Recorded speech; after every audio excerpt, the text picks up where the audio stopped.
On July 7, 2016, Page delivered the first of his two speeches in Moscow at NES.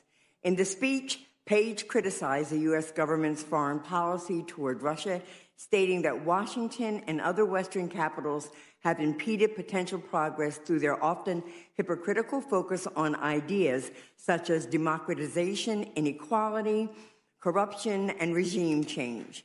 On July 8, 2016, Page delivered a speech during the NES commencement.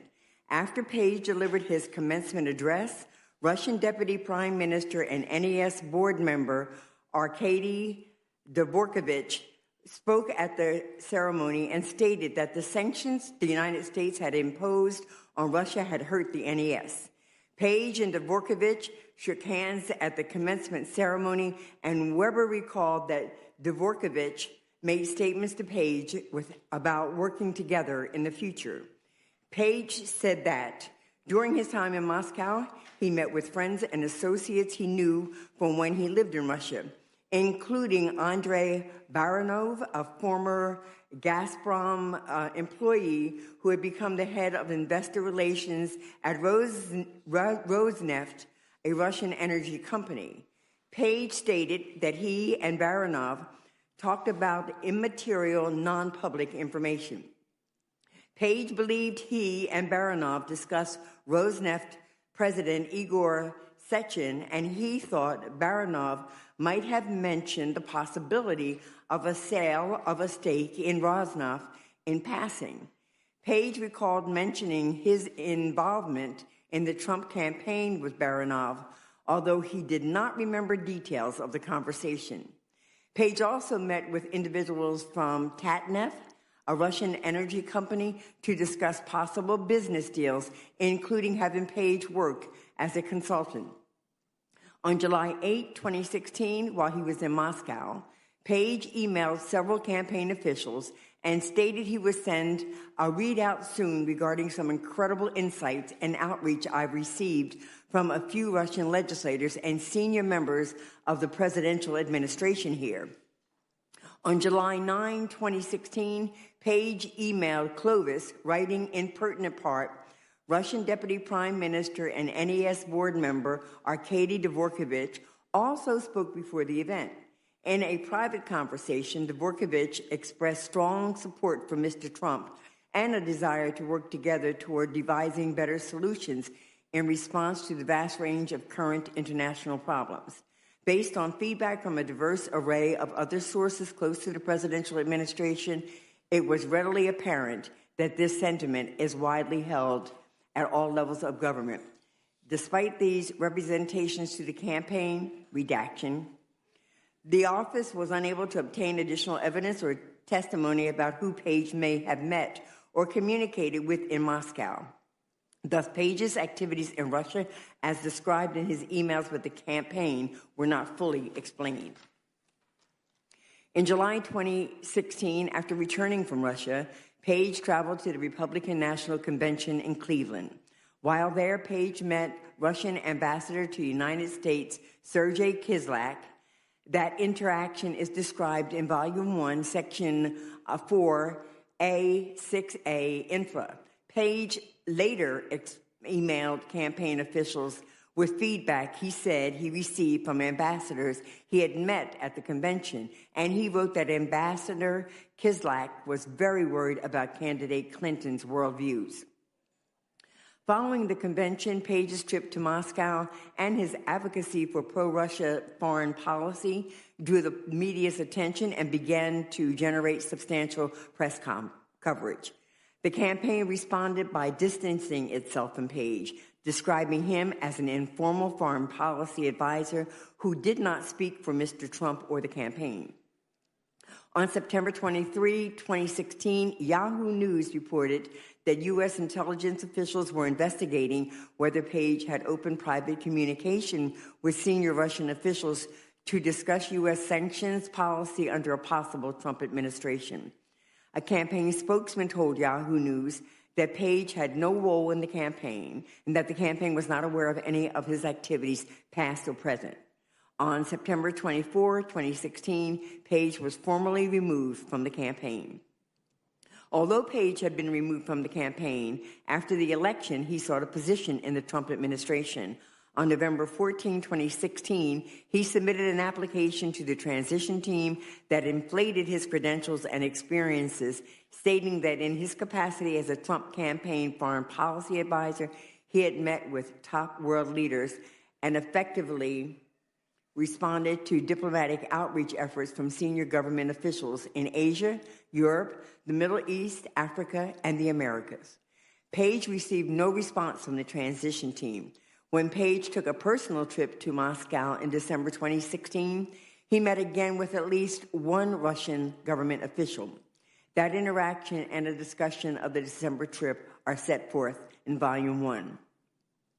Members of the Trump campaign interacted on several occasions with the Center for National Interest, principally through its president and chief executive officer, Dmitry Simes. CNI is a think tank with expertise in and connections to the Russian government. Simes was born in the former Soviet Union and immigrated to the United States in the 1970s. In April 2016, candidate Trump delivered his first speech on foreign policy and national security at an event hosted by the National Interest, a publication affiliated with CNI. Then Senator Jeff Sessions and Russian Ambassador Kislyak both attended the event, and as a result, it gained some attention in relation to Sessions' confirmation hearings to become Attorney General. Sessions had various other contacts with CNI during the campaign period on foreign policy matters, including Russia. Jared Kushner also interacted with Simes about Russian issues during the campaign. The investigation did not identify evidence that the campaign passed or received any message to or from the Russian government through CNI or Simes. CNI is a Washington-based nonprofit organization that grew out of a center founded by former President Richard Nixon. CNI describes itself as a voice for strategic realism in U.S. foreign policy and publishes a bi-monthly foreign policy magazine, The National Interest. CNI is overseen by a board of directors and an advisory council that is largely honorary and whose members at the relevant time included Sessions, who served as an advisor to candidate Trump on national security and foreign policy issues.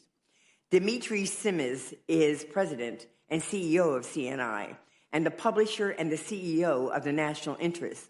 Simes was born in the former Soviet Union, emigrated to the United States in the early 1970s, and joined CNI's predecessor after working at the Carnegie Endowment for International Peace.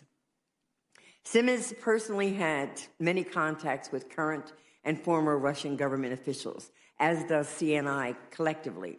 As CNI stated when seeking a grant from the Carnegie Corporation in 2015, CNI has unparalleled access to Russian officials and politicians among Washington think tanks, in part because CNI has arranged for U.S. delegations to visit Russia and for Russian delegations to visit the United States as part of a so-called Track 2 diplomatic efforts. On March 14, 2016, CNI board member Richard Plepler organized a luncheon for CNI and its honorary chairman, Henry Kissinger, at the Time Warner Building in New York. The idea behind the event was to generate interest in CNI's work and recruit new board members for CNI. Along with Simes, attended at the event included Jared Kushner, son-in-law of candidate Trump. Kushner told the office that the event came at a time when the Trump campaign was having trouble securing support from experienced foreign policy professionals, and that, as a result, he decided to seek Simes' assistance during the March 14 event. Simes and Kushner spoke again on a March 24, 2016 telephone call, 3 days after Trump had publicly named the team of foreign policy advisors that he had been put together on short notice.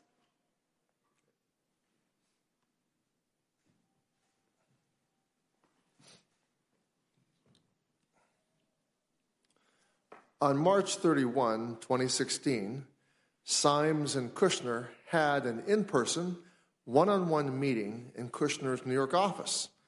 During that meeting, Symes told Kushner that the best way to handle foreign policy issues is for the Trump campaign would be to organize an advisory group of experts to meet with candidate Trump and develop a foreign policy approach that was consistent with Trump's voice. Symes believed that Kushner was receptive to that suggestion. Symes had also had contact with other individuals associated with the Trump campaign regarding the campaign's foreign policy positions. For example, on June 17, 2016, Symes sent J.D. Gordon an email with a, quote, memo to Senator Sessions that we discussed at our meeting, at our recent meeting, end quote, and asked Gordon to both read it and share it with Sessions. The memorandum proposed building a, quote, small and carefully selected group of experts, end quote, to assist Sessions with the campaign, operating under the assumption that, quote, Hillary Clinton is very vulnerable on national security and foreign policy issues, end quote. The memorandum outlined key issues for the campaign, including a, quote, new beginning with Russia, end quote. Section B, National Interest hosts a foreign policy speech at the Mayflower Hotel. During both their March 24th phone call and their March 31 in-person meeting, Symes and Kushner discussed the possibility of CNI hosting a foreign policy speech by candidate Trump. Following those conversations, Symes agreed that he and others associated with CNI would provide behind-the-scenes input on the substance of the foreign policy speech, and that CNI officials would coordinate the logistics of the speech with Sessions and his staff, including Sessions' Chief of Staff, Rick Dearborn. In mid-April 2016, Kushner put Symes in contact with Senior Policy Advisor Stephen Mueller and forwarded to Symes an outline of the foreign policy speech that Mueller had prepared. Symes sent back to the campaign bullet points with ideas for the speech that he had drafted with CNI Executive Director Paul Saunders and board member Richard Burt. Symes received subsequent draft outlines from Mueller, and he and Saunders spoke to Mueller by phone about substantive changes to the speech. It is not clear, however, whether CNI officials received an actual draft of the speech for comment. While Saunders recalled having received an actual draft, Symes did not, and the emails that CNI produced to this office do not contain such a draft. After board members expressed concern to Symes that CNI's hosting the speech could be perceived as an endorsement of a particular candidate, CNI decided to have its publication, The National Interest, serve as the host, and to have the event at the National Press Club. Kushner later requested that the event be moved to the Mayflower Hotel, which was another venue that Symes had mentioned during initial discussions with the campaign, in order to address concerns about security and capacity. On March 25, 2016, Saunders booked event rooms at the Mayflower to host both the speech and a VIP reception that was to be held beforehand. Saunders understood that the reception, at which invitees would have the chance to meet candidate Trump, would be a small event. Saunders decided who would attend by looking at the list of CNI's invitees to the speech itself, and then choosing a subset for the reception. CNI's invitees to the reception included Sessions and Kislyak. The week before the speech, Symes had informed Kislyak that he would be invited to the speech and that he would have the opportunity to meet Trump. When the pre-speech reception began on April 27th, a receiving line was quickly organized so that attendees could meet Trump. Sessions first stood next to Trump to introduce him to the members of Congress who were in attendance. After these members had been introduced, Symes stood next to Trump and introduced him to the CNI invitees in attendance, including Kislyak. Symes perceived the introduction to be positive and friendly, but thought it clear that Kislyak and Trump had just met for the very first time. Kislyak also met Kushner during the pre-speech reception. The two shook hands and chatted for a minute or two. during which Kushner recalled Kislyak saying, "We like what your candidate is saying." We quote, "We like what your candidate is saying. It's refreshing," end quote.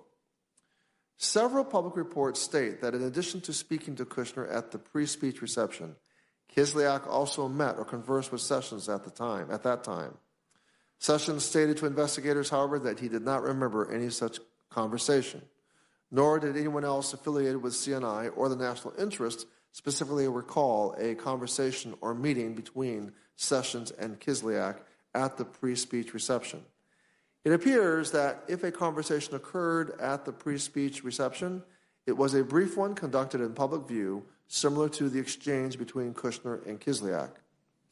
The office found no evidence that Kislyak conversed with either Trump or Sessions after the speech, or would have had the opportunity to do so. Symes, for example, did not recall seeing Kislyak at the post-speech luncheon, and the only witness who accounted for Sessions' whereabouts stated that Sessions may have spoken to the press after the event, but then departed for Capitol Hill. Saunders recalled, based in part on a food-related request he received from a campaign staffer, that Trump left the hotel a few minutes after the speech to go to the airport. Section C, Jeff Sessions' post-speech interactions with CNI. In the wake of Sessions' confirmation hearings as Attorney General, questions arose about whether Sessions' campaign period interactions with CNI, apart from the Mayflower speech, included any additional meetings with Ambassador Kislyak or involved Russian-related matters. With respect to Kislyak contacts, on May 23, 2016, Sessions attended CNI's Distinguished Service Award dinner at the Four Seasons Hotel in Washington, D.C. Sessions attended a pre-dinner reception and was seated at one of two head tables for the event. A seating chart prepared by Saunders indicates that Sessions was scheduled to be seated next to Kislyak, who appears to have responded to the invitation by indicating he would attend the event. Sessions, however, did not remember seeing, speaking with, or sitting next to Kislyak at the dinner. Although CNI board member Charles Boyd said he may have seen Kislyak at the dinner, Symes, Saunders, and Jacob Heilbrunn, editor of the National Interest, all had no recollection of seeing Kislyak at the May 23rd event. Kislyak also does not appear in any of the photos from the event that the office obtained. In the summer of 2016, CNI organized at least two dinners in Washington, D.C. for Sessions to meet with experienced foreign policy professionals. The dinners included CNI-affiliated officials such as Richard Burt and Zalmay Khalilzad,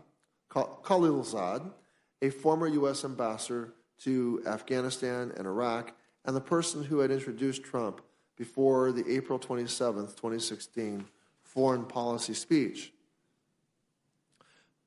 Khalilzad also met with Sessions one-on-one separately from the dinners. At the dinners and in the meetings, the participants addressed U.S. relations with Russia, including how U.S. relations with NATO and European countries affected U.S. policy toward Russia. But the discussions were not exclusively focused on Russia. Khalilzad, for example, recalled discussing, quote, nation building, unquote, and violent extremism with Sessions. In addition, Sessions asked Saunders of CNI to draft two memoranda not specific to Russia, one on Hillary Clinton's foreign policy shortcomings and another on Egypt.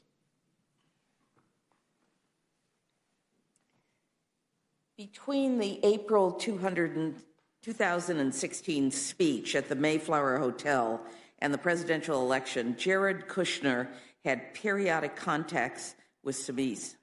These contacts consisted both in-person meetings and phone conversations, which concerned how to address issues related to Russia in the campaign and how to move forward with the advisory group of foreign policy experts that Symes had proposed. Symes recalled that he, not Kushner, initiated all conversations about Russia, and that Kushner never asked him to set up back-channel conversations with the Russians. According to Simis, after the Mayflower speech in late April, he raised the issue of Russian contacts with Kushner, advised that it was bad optics for the campaign to develop hidden Russian contacts, and told Kushner both that the campaign should not highlight Russia as an issue and should handle any contacts with Russians with care. Kushner generally provided a similar account of his interactions with Simis. Among the Kushner-Simis meetings was one held on August 17, 2016, at Simis' request, in Kushner's New York office. The meeting was to address foreign policy advice that CNI was providing and how to respond to the Clinton campaign's Russian-related attacks on candidate Trump. In advance of the meeting, Simis sent Kushner a Russian policy memo laying out what Mr. Trump may want to say about Russia. In a covered email transmitting that memo and a phone call to set up the meeting, Simis mentioned a well-documented story of highly questionable connections between Bill Clinton and the Russian government, parts of which, according to Simis, had even been discussed with the CIA and the FBI in the late 1990s and shared with the independent counsel at the end of the Clinton presidency. Kushner forwarded the email to senior Trump campaign officials Stephen Miller, Paul Manafort, and Rick Gates, with the note, "Suggestion only." Manafort subsequently forwarded the email to his assistant and scheduled a meeting with Simis. Manafort was on the verge of leaving the campaign by the time of the scheduled meeting with Simis, and Simis ended up meeting only with Kushner. During the August 17th meeting, Simis provided Kushner the Clinton-related information that he had promised. Simis told Kushner, this is didactors, Simis claimed that he had received his information from former CIA and Reagan White House official Fritz Erdmars, who claimed to have learned it from U.S. intelligence sources, not from the Russians.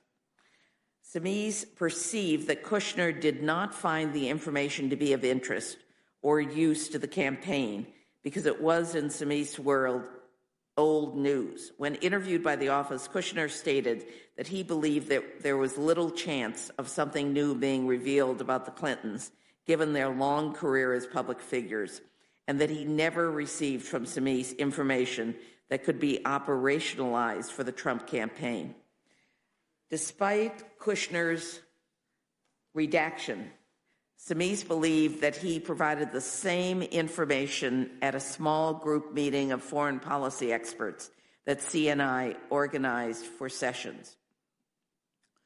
On June 9th, 2016, senior representatives of the Trump campaign met in Trump Tower with a Russian attorney expecting to receive derogatory information about Hillary Clinton from the Russian government. The meeting was proposed to Donald Trump Jr. in an email from Robert Goldstone at the request of his then contact, Amin Agalarov, the son of a Russian real estate developer. Goldstone relayed to Trump Jr. that the Crown Prosecutor of Russia offered to provide the Trump campaign with some official documents and information that would incriminate Hillary and her dealings with Russia as part of Russia and its government support for Mr. Trump. Trump Jr. immediately responded, "If it's what you say, I love it," and arranged the meeting through a series of emails and telephone calls. Trump Jr. invited campaign chairman Manafort and senior advisor Jared Kushner to attend the meeting, and both attended. Members of the campaign discussed the meeting before it occurred, and Michael Cohen recalled that Trump Jr. may have told the candidate Trump about an upcoming meeting to receive adverse information about Clinton, without linking the meeting to Russia. According to written answers submitted by President Trump, he had no recollection of the meeting of learning of the meeting at that time, and the office found no documented evidence showing that he was made aware of the meeting or its Russian connection before it occurred. The Russian attorney who spoke at the meeting, Natalia Vasilenkaya, had previously worked for the Russian government and maintained a relationship with that government throughout this period of time. She claimed the funds derived from illegal activities in Russia were provided to Hillary Clinton and other Democrats. Trump Jr. requested evidence to support those claims, but she did not provide such information. She and her associates then turned to a critique of the origins of the Magnitsky Act, a 2012 statute that imposed financial and travel sanctions on Russian officials and that resulted in retaliatory ban on adoptions of Russian children. Trump Jr. suggested that the issue could be revisited when and if the candidate Trump was elected. After the election, she made additional efforts to follow up on the meeting, but the Trump transition team did not engage. Aras Agalarov is a Russian real estate developer with ties to Putin and other members of the Russian government, including Russia's Prosecutor General Yuri Chaika. Aras Agalarov is the president of the Crocus Group, a Russian enterprise that holds substantial Russian government construction contracts, and that, as discussed above in Volume 1, Section 4, worked with Trump in connection with the 2013 Miss Universe pageant in Moscow and a potential Trump-Moscow real estate project. The relationship continued over time as the parties pursued the Trump-Moscow project in 2013 to 2014 and exchanged gifts and letters in 2016. For example, in April of 2016, Trump responded to a letter from Aras Agalarov with a handwritten note. Aras Agalarov expressed interest in the Trump's campaign and passed on congratulations for winning the primary, and according to one email drafted by Goldstone, an offer of his support and that of many of his important Russian friends and colleagues, especially with reference to U.S.-Russian relations.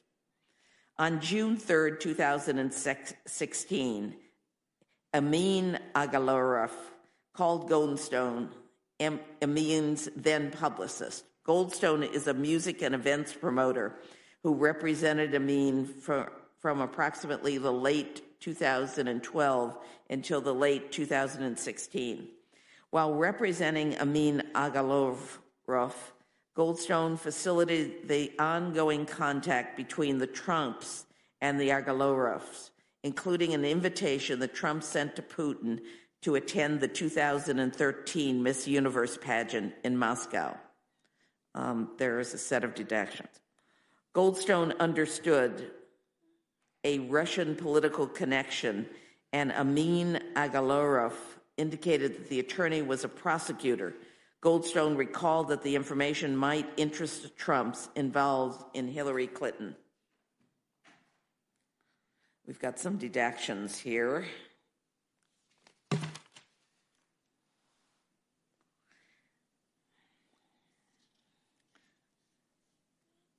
The deduction mentioned by Amin Agalarov was Natalie. Yes. Yeah. All right.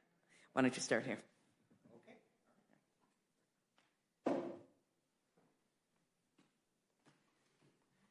Thank you, Representative Srilela. We're going to continue reading their special counsel's report. The redacted mentioned by Amin Agalarov was Natalia Veselnitskaya. From approximately 1998 until 2001, Veselnitskaya worked as a prosecutor for the Central Administrative District of the Russian Prosecutor's Office, and she continued to perform government-related work and maintain ties to the Russian government following her departure. She lobbied and testified about the Magnitsky Act, which imposed financial sanctions and travel restrictions on Russian officials and which was named for a Russian tax specialist who exposed a fraud and later died in a Russian prison. Putin called the statute a purely political, unfriendly act, and Russia responded by barring a list of current and former U.S. officials from entering Russia and by halting the adoption of Russian children by U.S. citizens. Vesselnitskaya performed legal work for Denis Katsev, the son of Russian businessman Peter Katsev, and for his company, President Holdings Ltd., which was a defendant in a civil forfeiture action alleging the laundering of proceeds from the fraud exposed by Magnitsky. She also appears to have been involved in an April 2016 approach to a U.S. congressional delegation in Moscow offering confidential information from the Prosecutor General of Russia about interactions between certain political forces in our two countries. Shortly after his June 3rd call with Eman Agalarov, Goldstone emailed Trump Jr. The email stated, "Good morning. Eman just called and asked me to contact you with something very interesting. The Crown Prosecutor of Russia met with his father, Aris, this morning, and in their meeting offered to provide the Trump campaign with some official documents and information that would incriminate Hillary and her dealings with Russia and would be very useful to your father. This is obviously very high-level and sensitive information, but as part of Russia and its government's support for Mr. Trump, helped along by Aris and Eman." Whoa, I just have to read that again. This is obviously very high-level and sensitive information, but as part of Russia and its government's support for Mr. Trump, helped along by Aris and Eman. What do you think is the best way to handle this information, and would you be able to speak to Eman about it directly? I can also send this info to your father via Rhoda, but it is ultra-sensitive, so wanted to send to you first. Best, Rob Goldstone. Within minutes of this email, Trump Jr. responded, emailing back, "Thanks, Rob, I appreciate that. I am on the road at the moment, but perhaps I could just speak to Eman first. Seems we have some time, and if it's what you say, I love it, especially later in the summer." I just have to read that again. Trump Jr. says, "Seems we have some time, and if it's what you say, I love it, especially later in the summer. Could we do a call first thing next week when I am back?" Goldstone conveyed Trump Jr.'s interest to Eman Agalarov, emailing that Trump Jr. wants to speak personally on their issue. On June 6, 2016, Eman Agalarov asked Goldstone if there was any news, and Goldstone explained that Trump Jr. was likely still traveling for the final elections where Trump will be crowned the official nominee. On the same day, Goldstone again emailed Trump Jr. and asked when Trump Jr. was free to talk with Eman about this Hillary info. Trump Jr. asked if they could speak now, and Goldstone arranged a call between Trump Jr. and Eman Agalarov. On June 6 and June 7, Trump Jr. and Eman Agalarov had multiple brief calls. Also on June 6, 2016, Aris Agalarov called Ike Kaveladaz and asked him to attend a meeting in New York with the Trump Organization. Kaveladaz is a Georgia-born, naturalized U.S. citizen who worked in the United States for the Crocus Group and reported to Aris Agalarov. Kaveladaz told the office that in a second phone call on June 6, 2016, Aris Agalarov asked Kaveladaz if he knew anything about the Magnitsky Act, and Aris sent him a short synopsis for the meeting and Vesselnitskaya's business card. According to Kaveladaz, Aris Agalarov said the purpose of the meeting was to discuss the Magnitsky Act, and he asked Kaveladaz to translate. On June 7th, Goldstone emailed Trump Jr. and said that Eman asked that I schedule a meeting with you and the Russian government attorney who is flying over from Moscow. Trump Jr. replied that Manafort, identified as the campaign boss, Jared Kushner, and Trump Jr. would likely attend. Goldstone was surprised to learn that Trump Jr., Manafort, and Kushner would attend. Kaveladaz redacted. Puzzled by the list of attendees and that he checked with one of Eman Agalarov's assistants, Roman Benyaminov, who said that the purpose of the meeting was for Vesselnitskaya to convey negative information on Hillary Clinton. Benyaminov, however, said he did not recall having known or said that. Early on June 18, 2016, Kushner emailed his assistant asking her to discuss a 3 p.m. meeting the following day with Trump Jr. Later that day, Trump Jr. forwarded the entirety of his email correspondence regarding the meeting with Goldstone to Manafort and Kushner under the subject line, "Forward, Russia, Clinton, private and confidential," adding a note that the meeting got moved to 4 p.m. tomorrow at my offices. Kushner then sent his assistant a second email informing her that the meeting with Don Jr. is 4 p.m. now. Manafort responded, "See you then, P." Rick Gates, who was the deputy campaign chairman, stated during interviews with the office that in the days before June 9, 2016, Trump Jr. announced at a regular morning meeting of senior campaign staff and Trump family members that he had a lead on negative information about the Clinton Foundation. Gates believed that Trump Jr. said the information was coming from a group in Kyrgyzstan and that he was introduced to the group by a friend. Gates recalled that the meeting was attended by Trump Jr., Eric Trump, Paul Manafort, Hope Hicks, and joining late, Ivanka Trump and Jared Kushner. According to Gates, Manafort warned the group that a meeting likely would not yield vital information and they should be careful. Hicks denied any knowledge of the June meeting before 2017, and Kushner did not recall if the planned June 9th meeting came up at all earlier that week.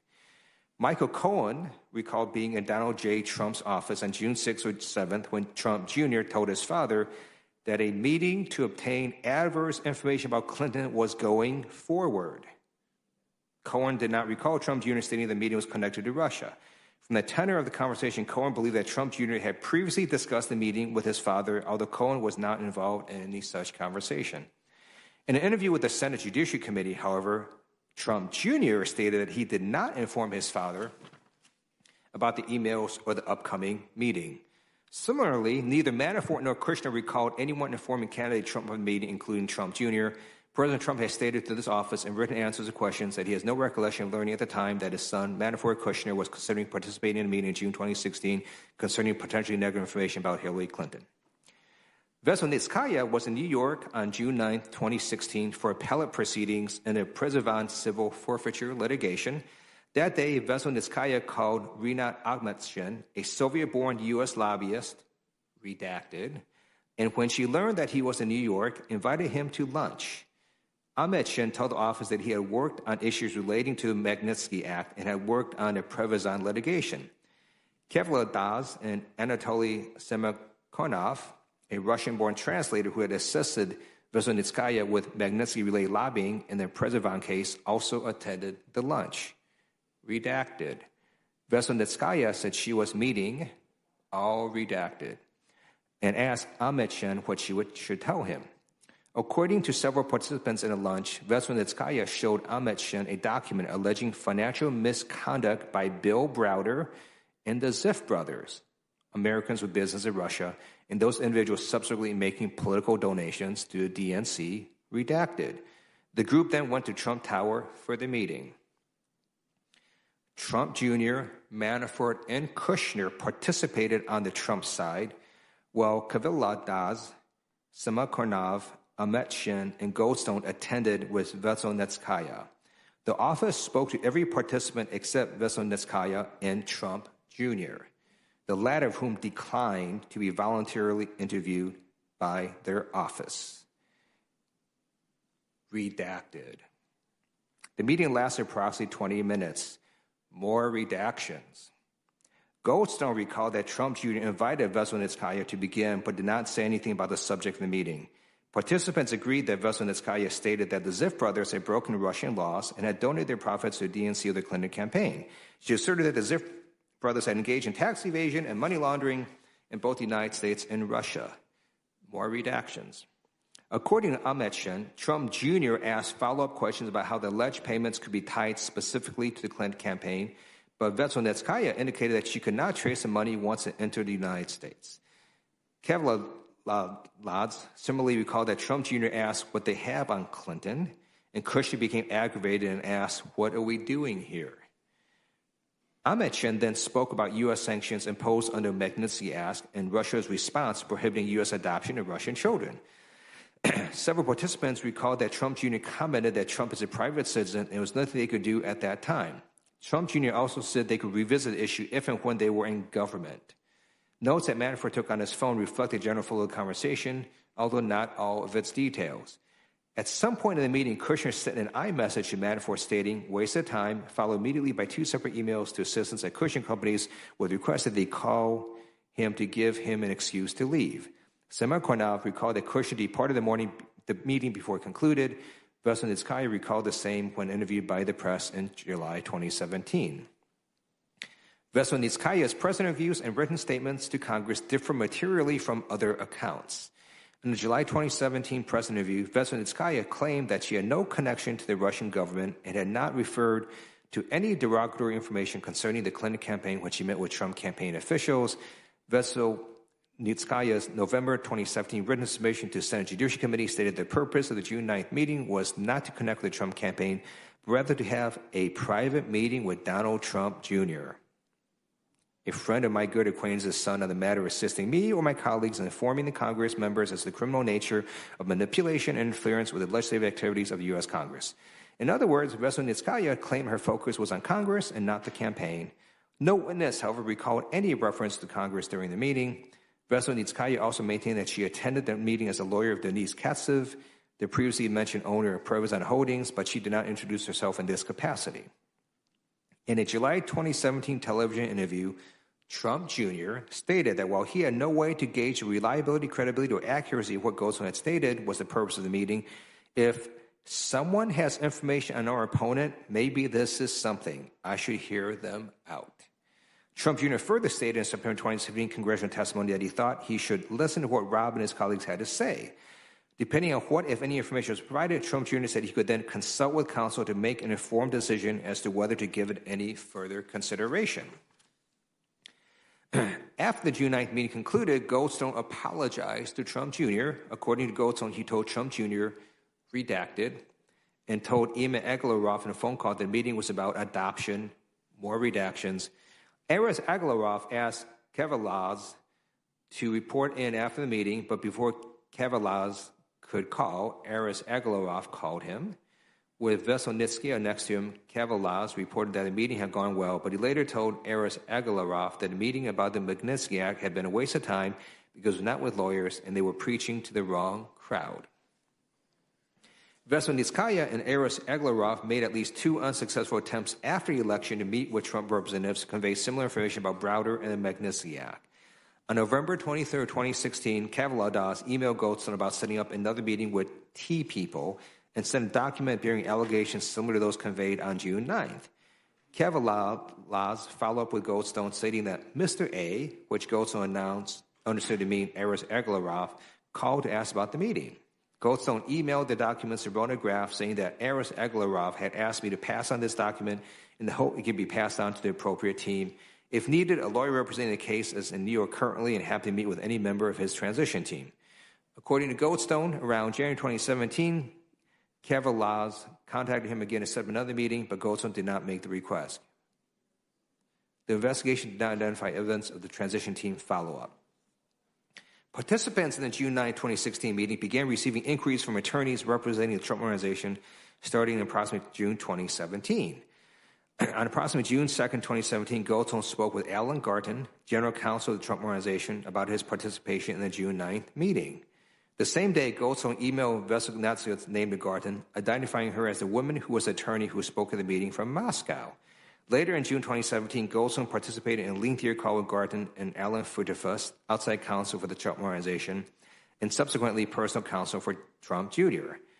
On June 27, 2017, Goldstone emailed Eamon Agalarov with the subject, Trump attorneys, and stated that he was interviewed by attorneys about the June 9th meeting who were concerned because it links Don Jr. to officials from Russia, which he has always denied meeting. Goldstone stressed that he did not say at the time that was an awful idea and a terrible meeting. Eamon Agalarov sent a screenshot of the message to Kevalaz. The June 9th meeting became public in July 2017. In July 9, 2017 text message to Eamon Agalarov, Goldstone wrote, I made sure I kept you and your father out of this story. And if contacted, I can do a dance and keep you out of it. Goldstone added, FBI now investigating, and I hope this favor was worth for your dad. It could blow up. On July 12, 2017, Eamon Aguilar complained to Kavalas that his father, Aris, never listens to him and that the relationship with Mr. T has been thrown down the drain. The next month, Goldstone commented to Eamon Aguilar about the volume of publicity the June 9th meeting had generated, stating that his reputation was basically destroyed by this dumb meeting, which your father insisted on, even though Ike and me told him it would be bad news and not to do. Goldstone added, I am not to respond out of courtesy to you and your father, so I'm painted as some mysterious link to Putin. After public reporting on June 9th meeting began, representatives from the Trump organization again reached out to participants. On June 10, 2017, Footerfest sent Goldstone an email with a proposed statement for Goldstone to issue, which read, as a person who arranged the meeting, I can definitely state that the statements I have read by Donald Trump Jr. are 100% accurate. The meeting was a complete waste of time, and Don was never told Ms. Veselnitskaya's name prior to the meeting. Ms. Veselnitskaya mostly talked about the Magnitsky Act and Russian adoption laws. The meeting lasted 20, 30 minutes at most. There was never any follow-up, and nothing ever came of the meeting. Redacted, the statement drafted by Trump organization representatives was redacted. He proposed a different statement, asserting that he had been asked by his client in Moscow, Eamon Aguilar, to facilitate a meeting between a Russian attorney, Natalia Naskalov, and Donald Trump Jr. The lawyer had apparently stated that she had some information regarding funding to the DNC from Russia, which she believed Mr. Trump Jr. might find interesting. Goldstone never released either statement. Start right there. Thank you. Okay.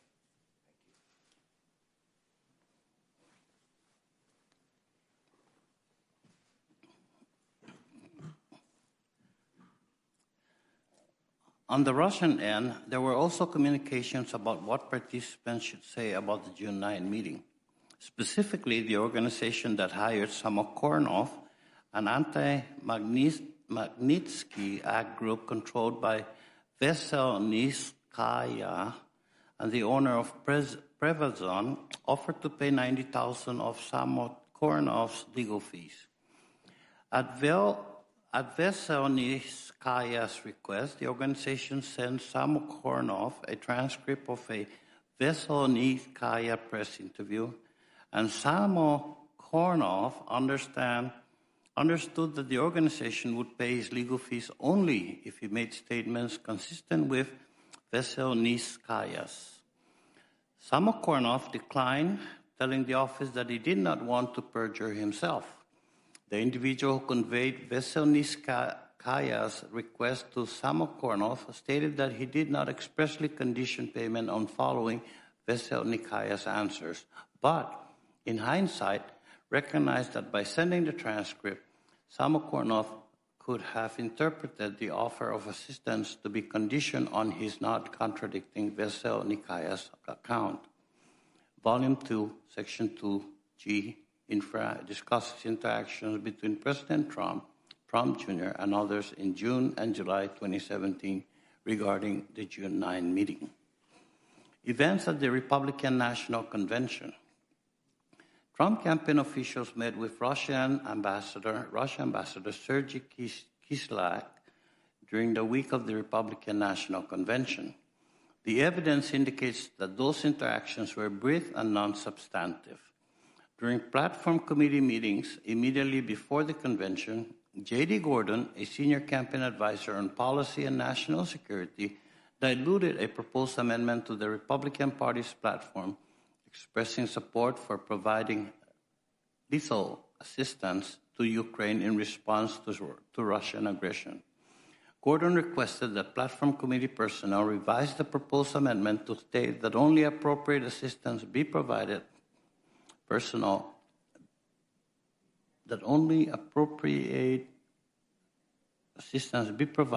to Ukraine. The original sponsor of the lethal assistance amendment stated that Gordon had told her, the sponsor, that he was on the phone with candidate Trump in connection with his request to dilute the language. Gordon denied making that statement to the sponsor, although he acknowledged it was possible he mentioned having previously spoken to the candidate about the subject matter. The investigation did not establish that Gordon spoke to or was directed by the candidate to make that proposal.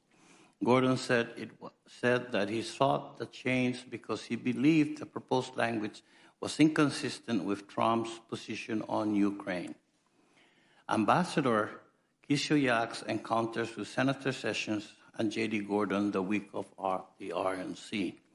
In July 2016, Senator Sessions and Gordon spoke at the Global Partners in Diplomacy event, a conference co-sponsored by the State Department and the Heritage Foundation held in Cleveland, Ohio, the same week as the Republican National Convention, RNC or convention.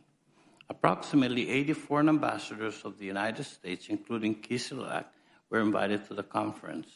On July 20, 2016, Gordon and Sessions delivered their speeches at the conference. In his speech, Gordon stated in pertinent part that the United States should have better relations with Russia. During Sessions' speech, he took questions from the audience, one of which may have been asked by Kislyak. When the speech is concluded, several ambassadors lined up to greet the speakers. Gordon shook hands with Kislyak and reiterated that he meant what he said in the speech about improving U.S.-Russia relations. Sessions separately spoke with between 6 and 12 ambassadors, including Kislyak. Although Sessions stated during interviews with the office that he had no specific recollection of what he discussed with Kislyak, he believed that the two spoke for only a few minutes and that they would have exchanged pleasantries and said some things about U.S.-Russia relations. Later that evening, Gordon attended a reception as part of the conference. Gordon ran into Kislyak as the two prepared plates of food, and they decided to sit at the same table to eat. They were joined at the table by the ambassadors from Azerbaijan and Kazakhstan and by Trump campaign advisor Carter Page. As they ate, Gordon and Kislyak talked for what Gordon estimated to have been 3 to 5 minutes, during which Gordon again mentioned that he meant what he said in his speech about improving U.S.-Russia relations. Change to Republican Party platform. In preparation for the 2016 convention, foreign policy advisors to the Trump campaign, working with the Republican National Committee, reviewed the 2012 convention's foreign policy platform to identify divergence between the earlier platform and candidate Trump's position. The campaign team discussed toning down language from the 2012 platform that identified Russia as the country's #1 threat, given the candidates' belief that there needed to be a better U.S. relations with Russia. The RNC Platform Committee sent the 2016 draft to the National Security and Defense Platform Subcommittee on July 10, 2016, the evening before its first meeting to propose amendments.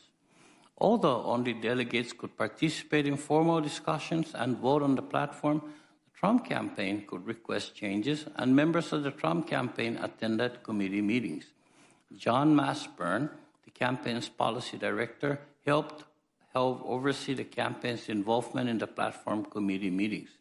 He told the office that he directed campaign staff at the convention, including J.D. Gordon, to take a hands-off approach and only to challenge platform planks if they directly contradicted Trump's wishes. On July 11, 2016, Delegate Diane Denman submitted a proposed platform amendment that included provisions of armed support for Ukraine. The amendment described Russia's ongoing military aggression in Ukraine and announced support for maintaining and, if warranted, increasing sanctions against Russia until Ukraine's sovereignty and territorial integrity are fully restored, and for providing lethal defensive weapons to Ukraine's armed forces and greater coordination with NATO on defense planning. Gordon reviewed the proposed platform changes, including Denman's. Gordon stated that he flagged this amendment because of Trump's stated position on Ukraine, which Gordon personally heard the candidates say at the March 31 foreign policy meeting, namely that the Europeans should take primary responsibility for any assistance to Ukraine, that there should be improved U.S.-Russia relations, and that he did not want to start World War III over that region. Gordon told the office that Trump's statements on the campaign trail following the March meeting underscored those positions to the point where Gordon felt obliged to object to the proposed platform change and seek its dilution. On July 11, 2016, at a meeting of the National Security and Defense Platform Subcommittee, Denman offered her amendment. Gordon and another campaign staffer, Matt Mueller, approached a committee co-chair and asked him to table the amendment to permit further discussion. Gordon's concern with the amendment was the language about providing lethal offensive weapons to Ukraine. Mueller did not have any independent basis to believe that this language contradicted Trump's views and relied on Gordon's recollection of the candidate's views. According to Denman, she spoke with Gordon and Matt Mueller, and they told her that they had to clear the language and that Gordon was talking to New York. Denman told others that she was asked by two Trump campaign staffers to strike lethal defense weapons from the proposal, but that she refused. Denman recalled Gordon saying that he was on the phone with candidate Trump, but she was skeptical whether that was true. Gordon denied having told Denman that he was on the phone with Trump, although he acknowledged it was possible that he had mentioned having previously spoken to the candidate about the subject matter. Gordon's phone records revealed a call to Sessions' office in Washington that afternoon, but do not include calls directly to a number associated with Trump. And according to the president's written answers to the office question, he does not recall being involved in the change in language of the platform amendment.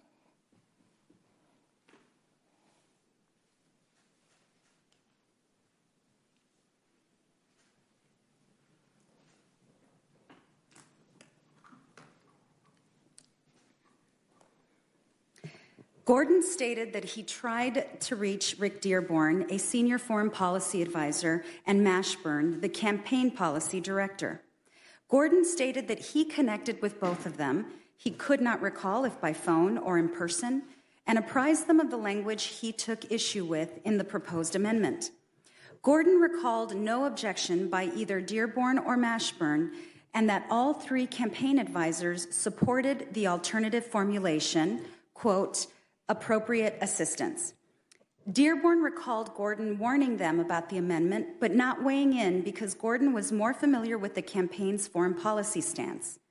Mashburn stated that Gordon reached him and he told Gordon that Trump had not taken a stance on the issue and that the campaign should not intervene.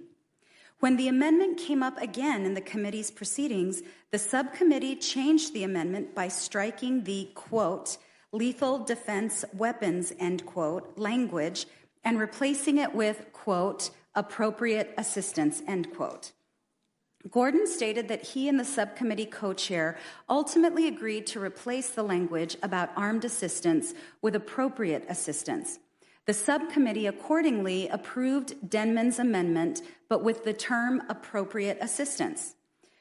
Gordon stated that to his recollection, this was the only change sought by the campaign. Sam Clovis, the campaign's national co-chair and chief policy advisor, stated he was surprised by the change and did not believe it was in line with Trump's stance. Mashburn stated that when he saw the word appropriate assistance, he believed that Gordon had violated Mashburn's directive not to intervene. 7. Post-convention contacts with Kislyak.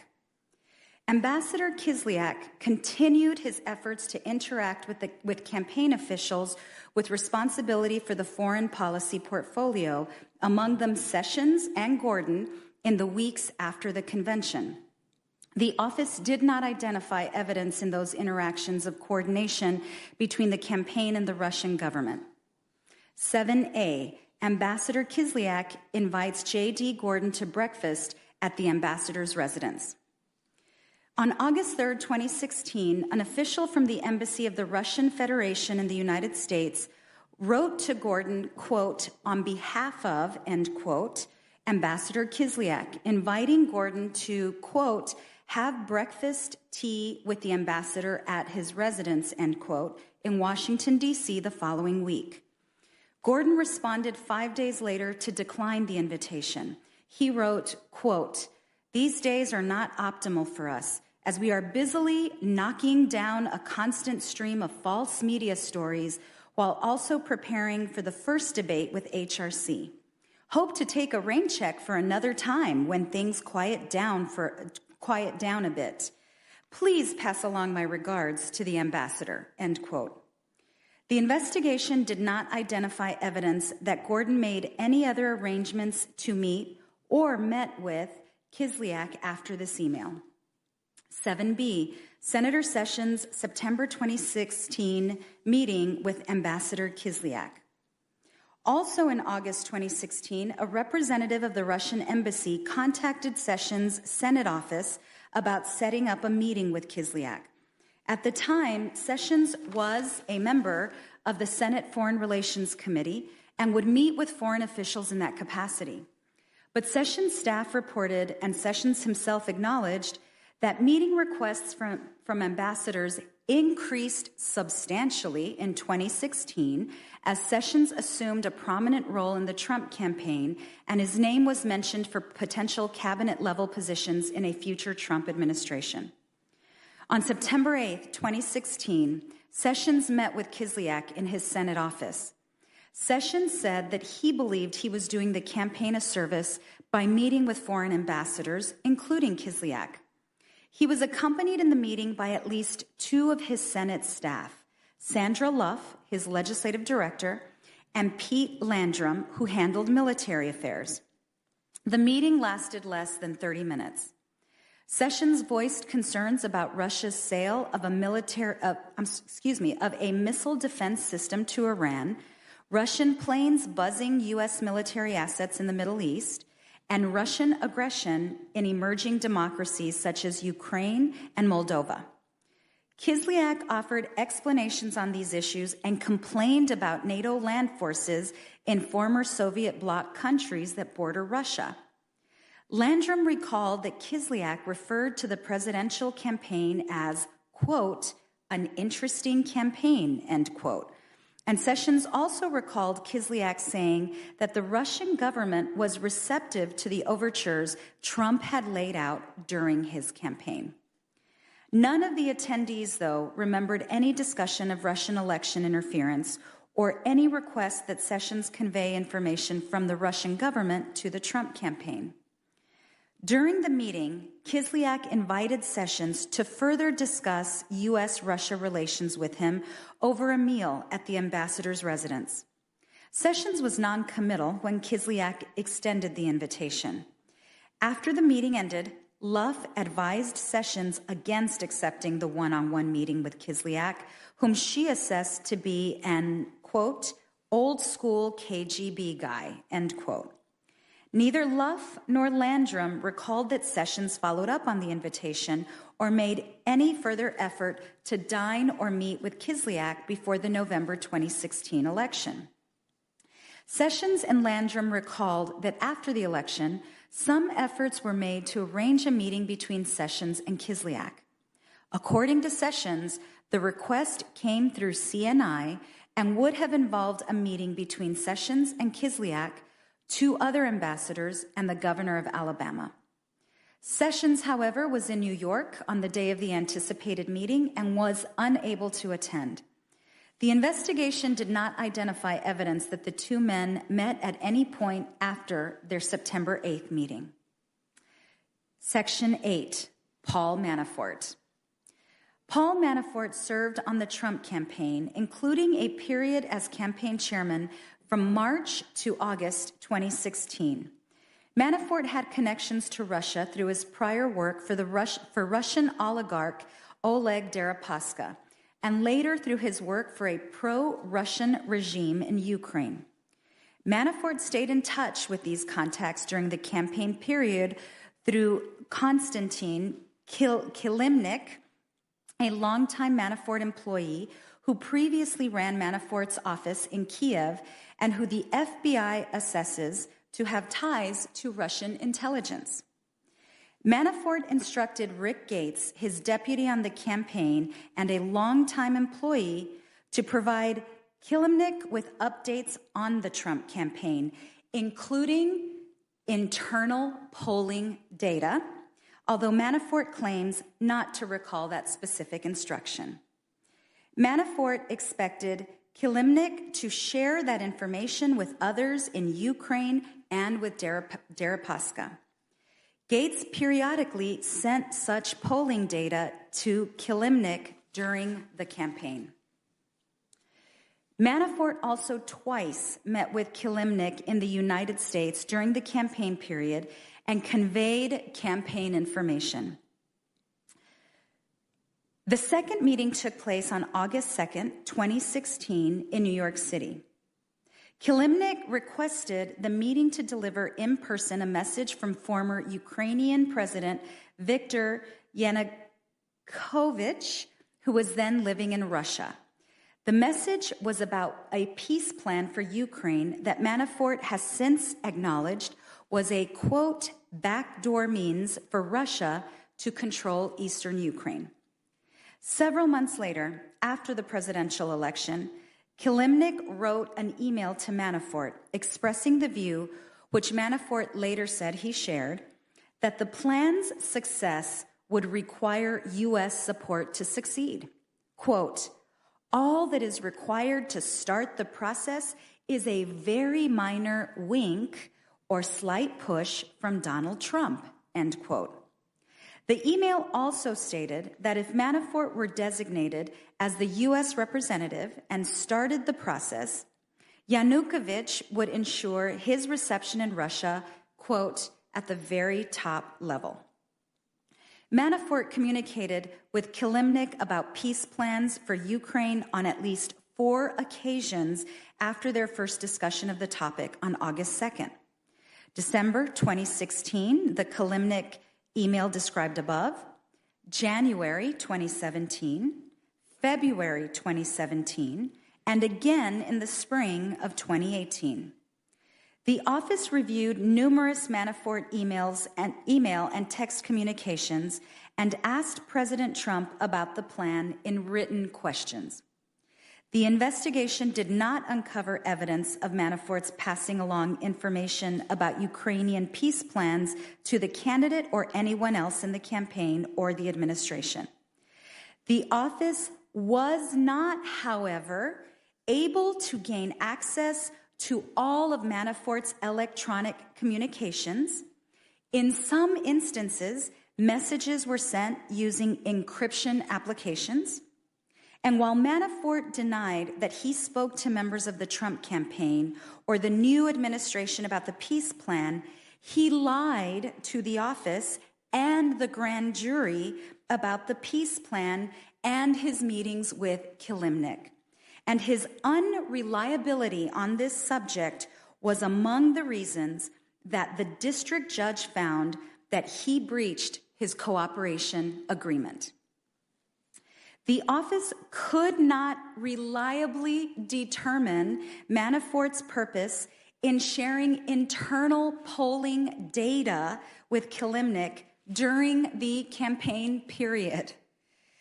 Manafort, redacted, did not see a downside to sharing campaign information and told Gates that his role in the campaign would be, quote, good for business and potentially a way to be made whole for work he previously completed in the Ukraine.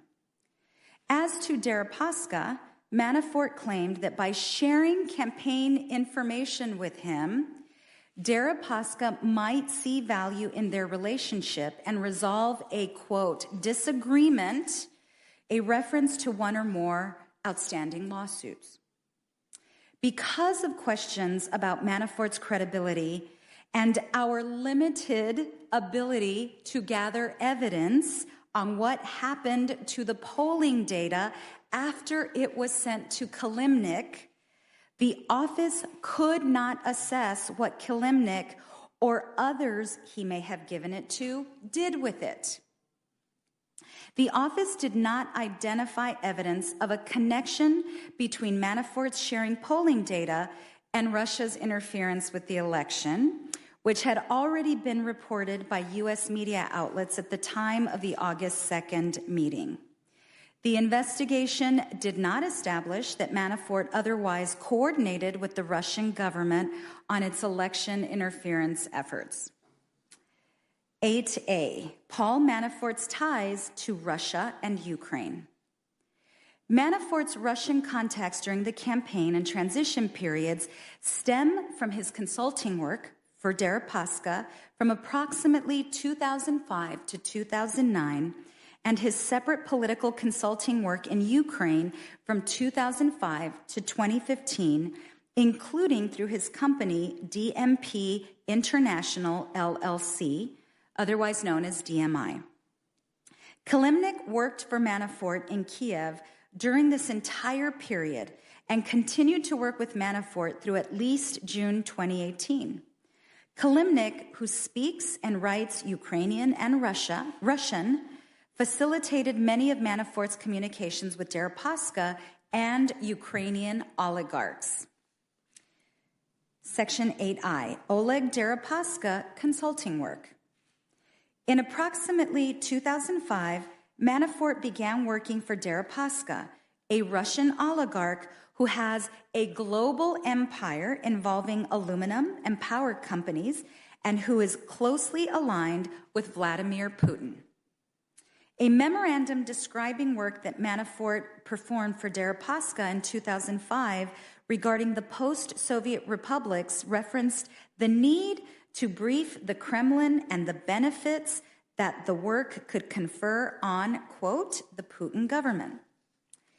Gates described the work Manafort did for Deripaska as, quote, political risk insurance, and explained that Deripaska used Manafort to install friendly political officials in countries where Deripaska had business interests. Manafort's company earned tens of millions of dollars from its work for Deripaska and was loaned millions of dollars by Deripaska as well. In 2007, Deripaska invested through another entity, Empirical's Emerging Market Partners LP, otherwise known as Pericles, an investment fund created by Manafort and former Manafort business partner Richard Davis. The Pericles Fund was established to pursue investments in Eastern Europe. Deripaska was the sole investor. Gates stated in interviews with The Office that the venture led to a deterioration of the relationship between Manafort and Deripaska. In particular, when the fund failed, litigation between Manafort and Deripaska ensued. Gates stated that by 2009, Manafort's business relationship with Deripaska had, quote, dried up. According to Gates, various interactions with Deripaska and his intermediaries over the past few years have involved trying to resolve the legal dispute. As described below, in 2016, Manafort, Gates, Kilimnik, and others engaged in the efforts to revive the Deripaska relationship and resolve the litigation. Section 8A2, Political Consulting Work. Through Deripaska, Manafort was introduced to Rinat Akhmedov, a Ukrainian oligarch who hired Manafort as a political consultant. In 2005, Akhmedov hired Manafort to engage in political work supporting the Party of Regions, a political party in Ukraine that was generally understood to align with Russia. Manafort assisted the Party of Regions in regaining power, and its candidate, Viktor Yanukovych, won the presidency in 2010. Manafort became a close and trusted political advisor to Yanukovych during his time as president of Ukraine. Yanukovych served in that role until 2014, when he fled to Russia amidst popular protests.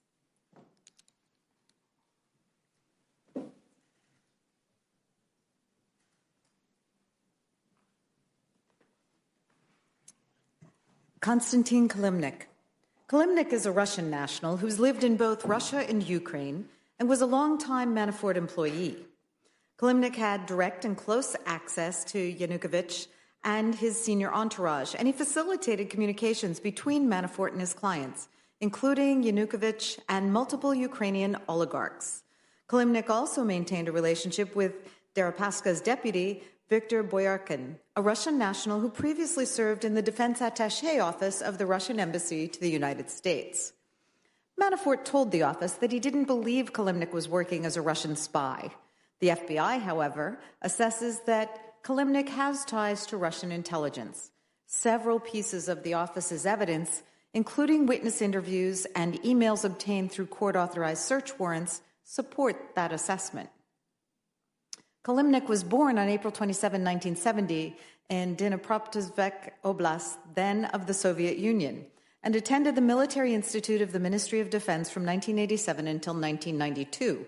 Sam Patton, a business partner to Kalimnik, stated that Kalimnik told him he was a translator in the Russian army for 7 years and that he later worked in the Russian armament industry, selling arms and military equipment. U.S. government visa records reveal that Kalimnik obtained a visa to travel to the United States with a Russian diplomatic passport in 1997. Kalimnik worked for the International Republican Institute, that's the IRI, Moscow office, where he did translation work and general office management from 1998 to 2005. While another official recalled the incident differently, one former associate of Kalimnik's at IRI told the FBI that Kalimnik was fired from his post because his links to Russian intelligence were too strong. The same individual stated that it was well known at IRI that Kalimnik had links to the Russian government. Jonathan Hawker, a British national who was a public relations consultant at FTI Consulting, worked with DMI on a public relations campaign for Yanukovych. After Hawker's work for DMI ended, Kalimnik contacted Hawker about working for a Russian government entity on a public relations project that would promote, in Western and Ukrainian media, Russia's position on its 2014 invasion of Crimea. Gates suspected that Kalimnik was a spy, a view that he shared with Manafort, Hawker, and Alexander van der Zwaan, an attorney who had worked with DMI on a report for the Ukrainian Ministry of Foreign Affairs. Then there's a redaction.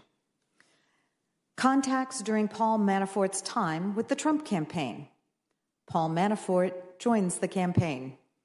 Manafort served on the Trump campaign from late March to August 19, 2016. On March 29, 2016, the campaign announced that Manafort would serve as the campaign's convention manager.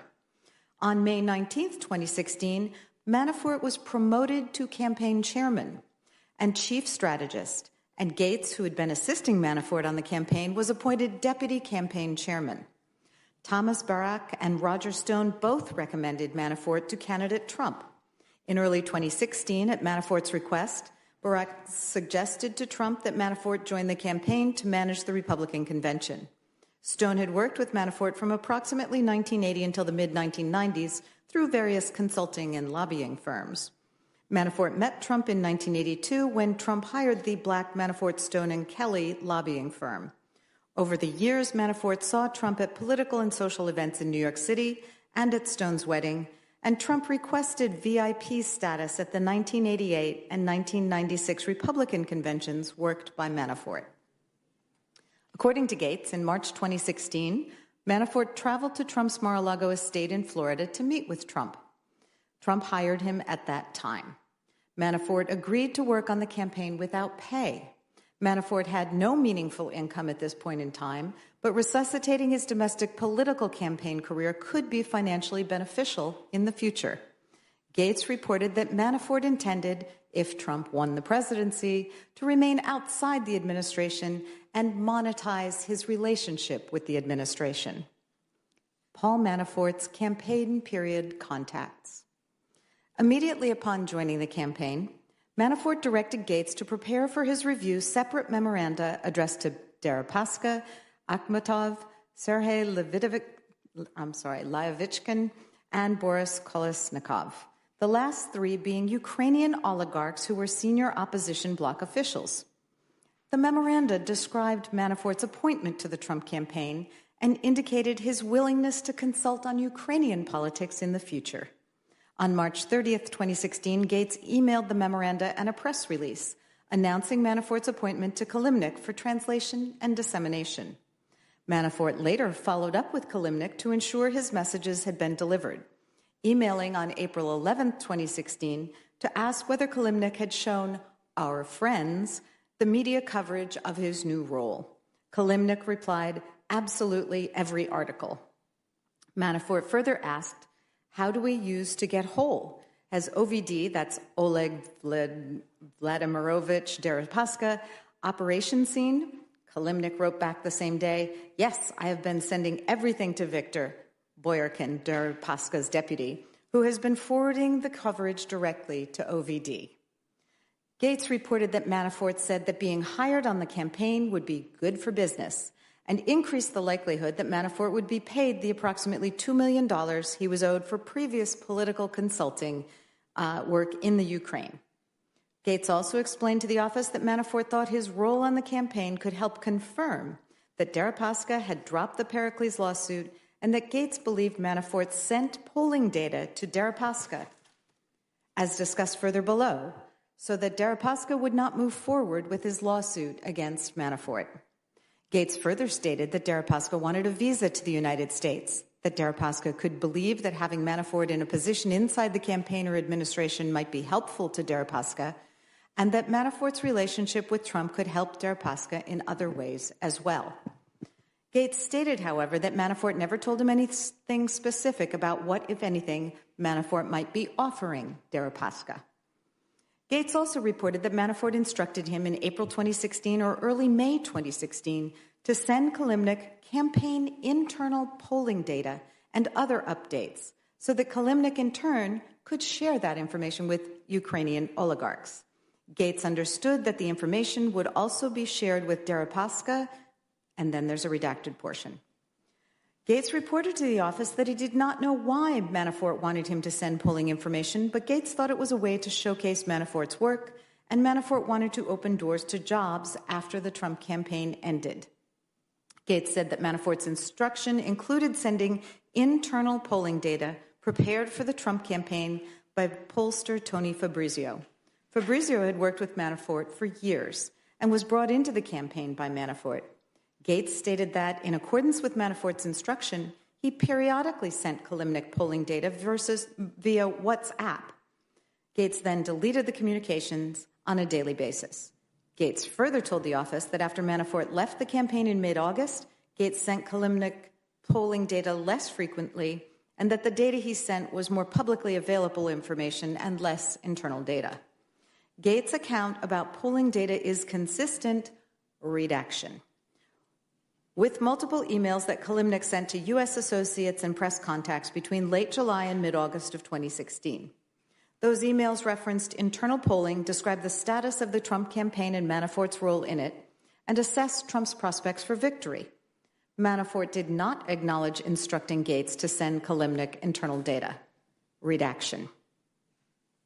The office also obtained contemporaneous emails that shed light on the purpose of the communications with Deripaska and that are consistent with Gates' account. For example, in response to a July 7, 2016 email from a Ukrainian reporter about Manafort's failed Deripaska-backed investment, Manafort asked Kalimnik whether there had been any movement on this issue with our friend. Gates stated that our friend likely referred to Deripaska, and Manafort told the office that the issue, and our biggest interest, as stated below, was a solution to the Deripaska-Pericles issue. Kalimnik replied, I am carefully optimistic on the question of our biggest interest. Our friend, Boyarkin, says there's lately significantly more attention to the campaign in his boss's, that's Deripaska's, mind, and he will most likely be looking for ways to reach out to you pretty soon, understanding all the time sensitivity. I am more than sure it will be resolved and we will get back to the original relationship with V's boss, Deripaska. 8 minutes later, Manafort replied that Kalimnik should tell Boyarkin's boss, a reference to Deripaska, that if he needs private briefings, we can accommodate. Manafort has alleged to the office he was willing to brief Deripaska only on public campaign matters and gave an example, why Trump had selected Mike Pence as the vice presidential running mate. Manafort said he never gave Deripaska a briefing. Manafort noted that if Trump won, Deripaska would want to use Manafort to advance whatever interests Deripaska had in the United States and elsewhere. Paul Manafort's 2 campaign period meetings with Konstantin Kilimnik in the United States. Manafort twice met with Kilimnik in person during the campaign period, once in May and again in August 2016. The first meeting took place on May 7, 2016 in New York City. In the days leading to the meeting, Kilimnik had been working to gather information about the political situation in Ukraine. That included information gleaned from a trip that former Party of Regions official Yuri Boyko had recently taken to Moscow, a trip that likely included meetings between Boyko and high-ranking Russian officials. Kilimnik then traveled to Washington, D.C. on or about May 5, 2016. While in Washington, Kilimnik had prearranged meetings with State Department employees. Late on the evening of May 6, Gates arranged for Kilimnik to take a 3 a.m. train to meet Manafort in New York for breakfast on May 7th. According to Manafort, during the meeting, he and Kilimnik talked about events in Ukraine, and Manafort briefed Kilimnik on the Trump campaign, expecting Kilimnik to pass the information back to individuals in Ukraine and elsewhere. Manafort stated that opposition bloc members recognized Manafort's position on the campaign was an opportunity, but Kilimnik did not ask for anything. Kilimnik spoke about a plan of Boyko to boost election participation in the eastern zone of Ukraine, which was the base for the opposition bloc. Kilimnik returned to Washington, D.C. right after the meeting with Manafort.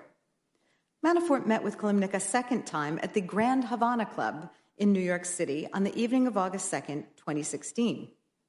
The events leading to the meeting are as follows. On July 28, 2016, Kilimnik flew from Kiev to Moscow. The next day, Kilimnik wrote to Manafort requesting that they meet using coded language about a conversation he had that day.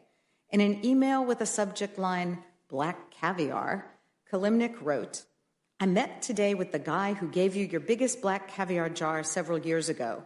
We spent about 5 hours talking about his story, and I have several important messages from him to you.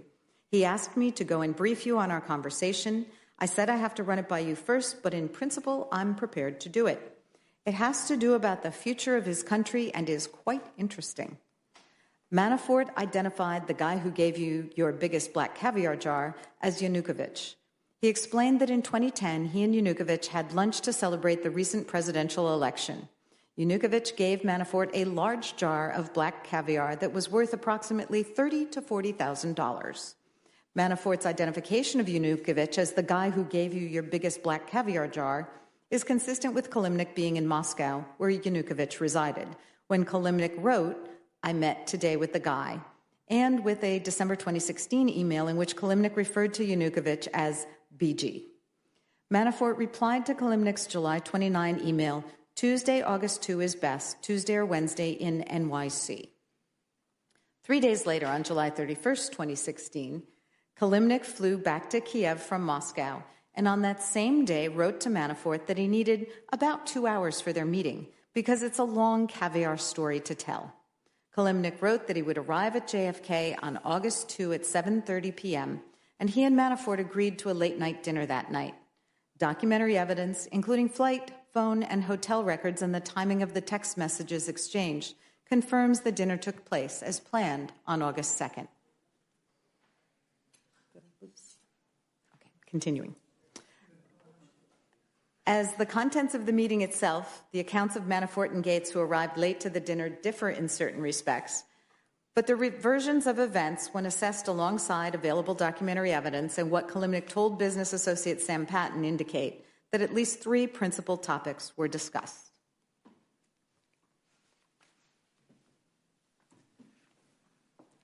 First, Manafort and Kilimnik discussed a plan to resolve the ongoing political problems in Ukraine by creating an autonomous republic in its more industrialized eastern region of Donbass. And having Yanukovych, the Ukrainian president ousted in 2014, elected to head that republic. That plan, Manafort later acknowledged, constituted a backdoor means for Russia to control eastern Ukraine. Manafort initially said that if he had not cut off the discussion, Kilimnik would have asked Manafort in the August 2 meeting to convince Trump to come out in favor of the peace plan, and Yanukovych would have expected Manafort to use his connections in Europe and Ukraine to support the plan. Manafort also initially told the office that he had said to Kilimnik that the plan was crazy, that the discussion ended, and that he did not recall Kilimnik asking Manafort to reconsider the plan after their August 2 meeting. Manafort said, redacted, that he reacted negatively to Yanukovych, sending years later an urgent request when Yanukovych needed him. When confronted with an email written by Kilimnik on or about December 8, 2016, however, Manafort acknowledged Kilimnik raised the peace plan again in that email. Manafort ultimately acknowledged Kilimnik also raised the peace plan in January and February 2017 meetings with Manafort and redacted. Second, Manafort briefed Kilimnik on the state of the Trump campaign and Manafort's plan to win the election. That briefing encompassed the campaign's messaging and its internal polling data. According to Gates, it also included discussion of battleground states, which Manafort identified as Michigan, Wisconsin, Pennsylvania, and Minnesota. Manafort did not refer explicitly to battleground states in his telling of the August 2 discussion, redacted. Third, according to Gates, and what Kilimnik told Patton, Manafort, and Kilimnik discussed two sets of financial disputes related to Manafort's previous work in the region. Those consisted of the unresolved Deripaska lawsuit and the funds that the opposition bloc owed to Manafort for his political consulting work and how Manafort might be able to obtain payment. After the meeting, Gates and Manafort both stated that they left separately from Kilimnik because they knew the media was tracking Manafort and wanted to avoid media reporting on his connections to Kilimnik. C. Post-resignation activities. Manafort resigned from the Trump campaign in mid-August 2016, approximately 2 weeks after his second meeting with Kilimnik, amidst negative media reporting about his political consulting work for the pro-Russian parties of regions in Ukraine. Despite his resignation, Manafort continued to offer advice to various campaign officials through the November election. Manafort told Gates that he still spoke with Kushner, Bannon, and candidate Trump, and some of those post-resignation contacts are documented in emails. For example, on October 21, 2016, Manafort sent Kushner an email and attached a strategy memorandum proposing that the campaign make the case against Clinton, quote, as the failed and corrupt champion of the establishment, unquote, and that, quote, WikiLeaks provides the Trump campaign the ability to make the case in a very credible way by using the words of Clinton, its campaign officials, and DNC members, unquote. Later, in a November 5, 2016 email to Kushner entitled Securing the Victory, Manafort stated that he was, quote, really feeling good about our prospects on Tuesday and focusing on preserving the victory, and that he was concerned the Clinton campaign would respond to a loss by, quote, moving immediately to discredit the Trump victory and claim voter fraud and cyber fraud, including the claim that the Russians have hacked into the voting machines and tampered with the results, unquote. Trump was elected president on November 8, 2016. Manafort told the office that in the wake of Trump's victory, he was not interested in an administration job. Manafort instead preferred to stay on the outside and monetize his campaign position to generate business given his familiarity and relationship with Trump in the incoming administration. Manafort appeared to follow that plan as he traveled to the Middle East, Cuba, South Korea, Japan, and China, and was paid to explain what a Trump presidency would entail.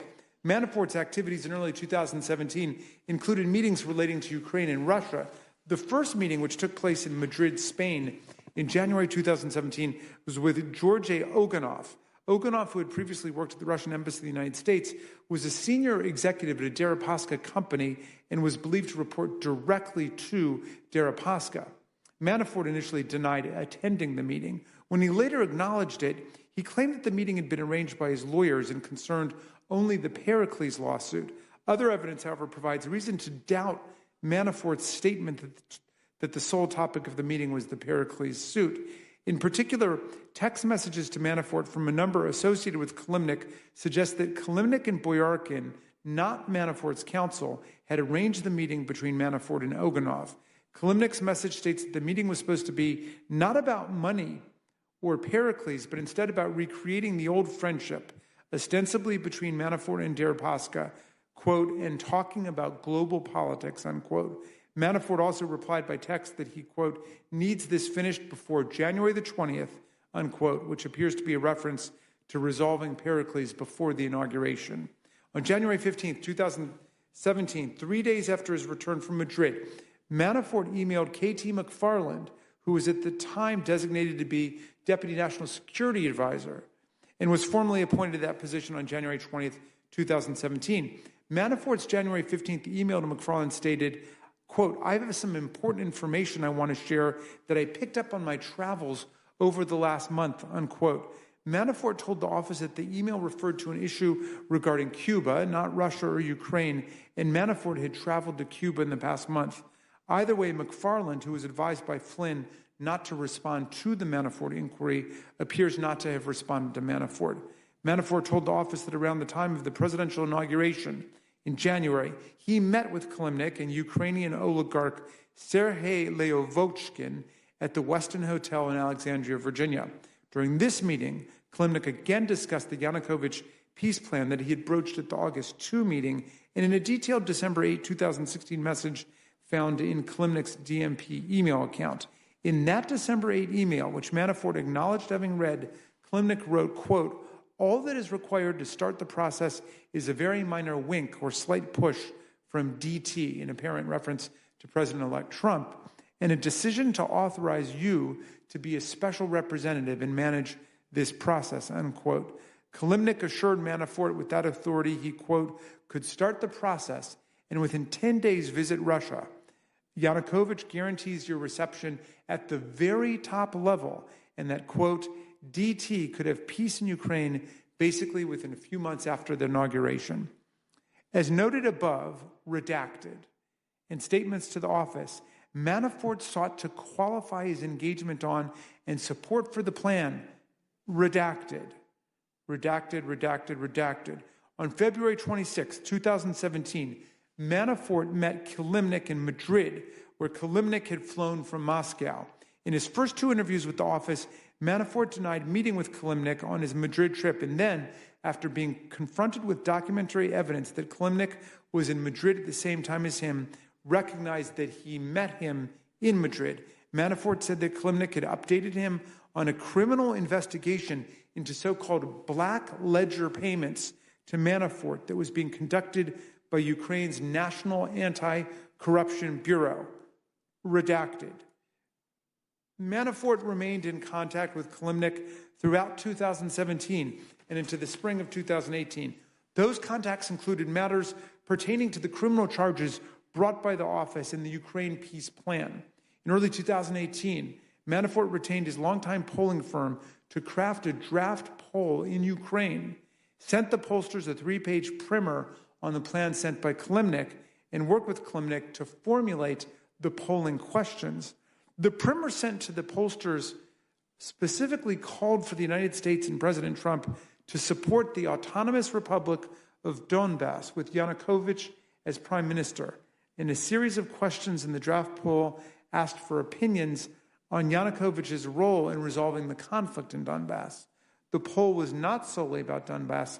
It also sought participants' views on leaders apart from Yanukovych as they pertain to the 2019 Ukraine presidential elections. The office has not uncovered evidence that Manafort brought the Ukraine peace plan to the attention of the Trump campaign or the Trump administration.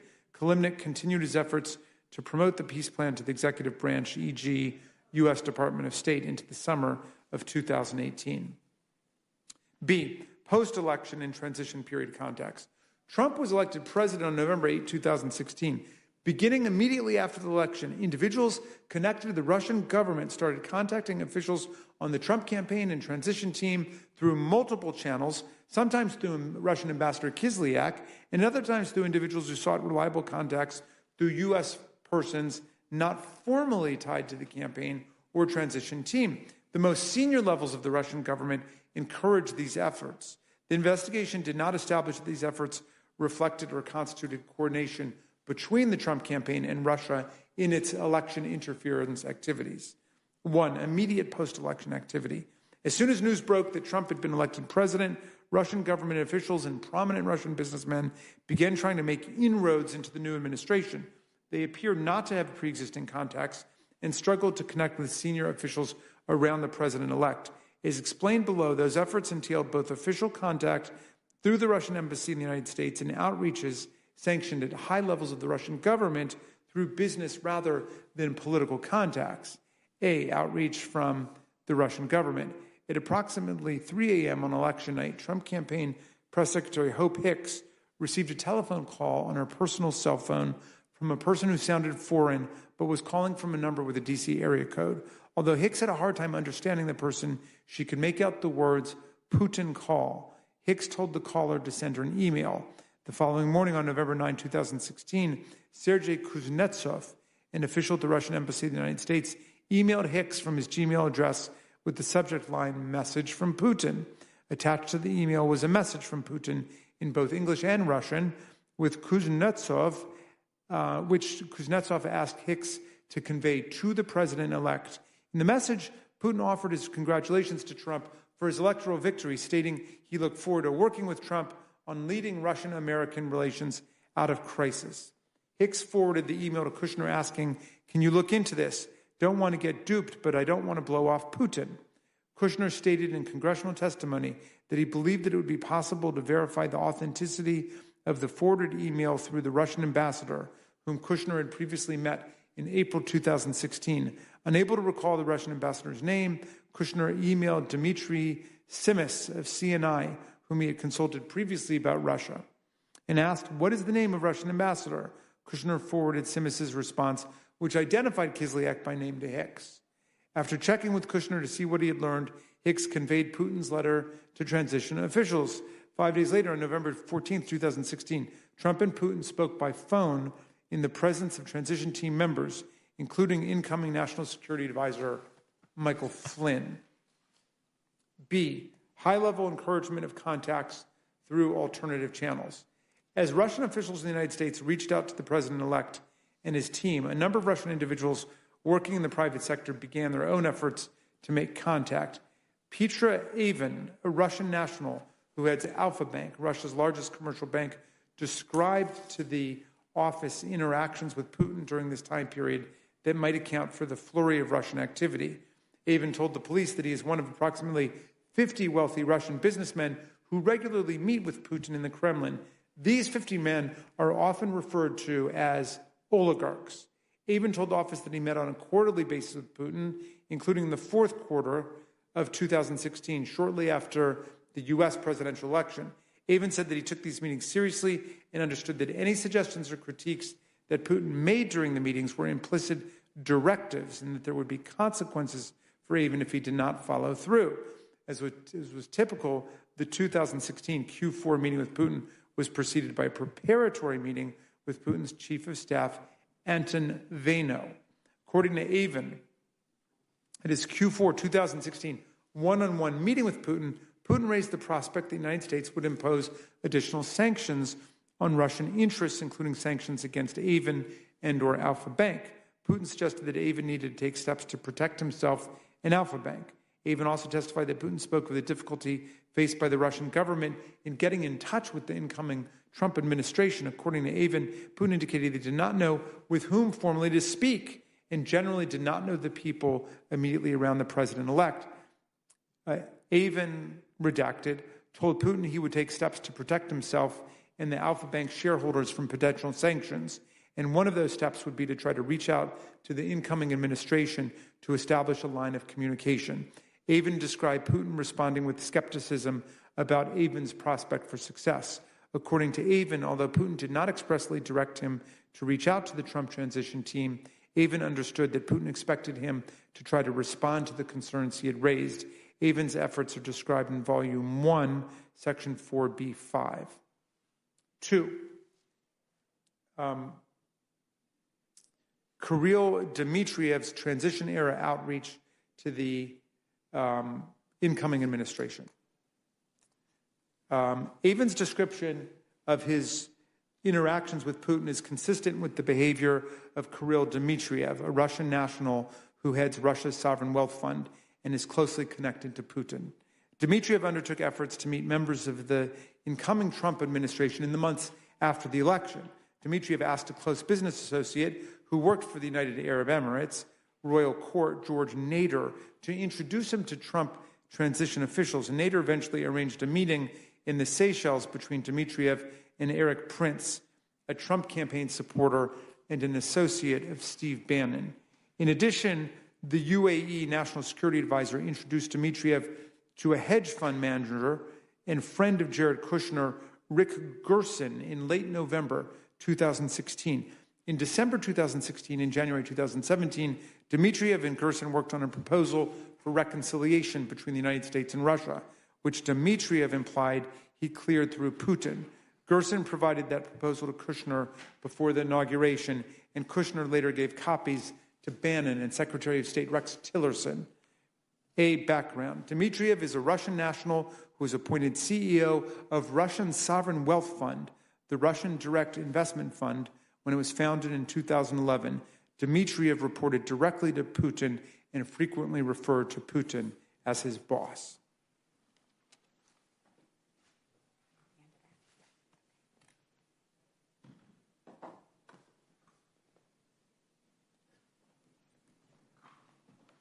RDIF has co-invested in various projects with UAE sovereign wealth funds. Dmitriev regularly interacted with Nader, a senior advisor to the UAE Crown Prince Mohammed bin Zayed, Crown Prince Mohammed, in connection with RDIF's dealings with the UAE. Putin wanted Dmitriev to be in charge of both the financial and political relationship between Russia and the Gulf states, in part because Dmitriev had been educated in the West and spoke English fluently. Nader considered Dmitriev to be Putin's interlocutor in the Gulf region and would relay Dmitriev's views directly to Crown Prince Mohammed. Nader developed contacts with both U.S. presidential campaigns during the 2016 election and kept Dmitriev abreast of his efforts to do so. According to Nader, Dmitriev said that his and the government of Russia's preference was for candidate Trump to win, and asked Nader to assist him in meeting members of the Trump campaign. Redaction. Nader did not introduce Dmitriev to anyone associated with the Trump campaign before the election. And another redacted paragraph. Eric Prince is a businessman who had relationships with various individuals associated with the Trump campaign, including Steve Bannon, Donald Trump Jr., and Roger Stone. Prince did not have a formal role in the campaign, although he offered to host a fundraiser for Trump and sent unsolicited policy papers on issues such as foreign policy, trade, and Russian election interference to Bannon. After the election, Prince frequently visited transition offices at Trump Tower, primarily to meet with Bannon, but on occasion to meet Michael Flynn and others. Prince and Bannon would discuss, inter alia, foreign policy issues and Prince's recommendations regarding who should be appointed to fill key national security positions. Although Prince was not formally affiliated with the transition, Nader, redaction, received assurances, redaction, that the incoming administration considered Prince a trusted associate. Kirill Dmitriev's post-election contacts with the incoming administration. Soon after midnight on election night, Dmitriev messaged, redaction, who was traveling to New York to attend the 2016 World Chess Championship. Redaction. Dmitry Peskov, the Russian Federation's press secretary, who was also attending the World Chess Championship. Redaction. At approximately 2:40 a.m. on November 9th, 2016, news reports stated that candidate Clinton had called President-elect Trump to concede. At redaction, wrote to Dmitriev, Putin has won.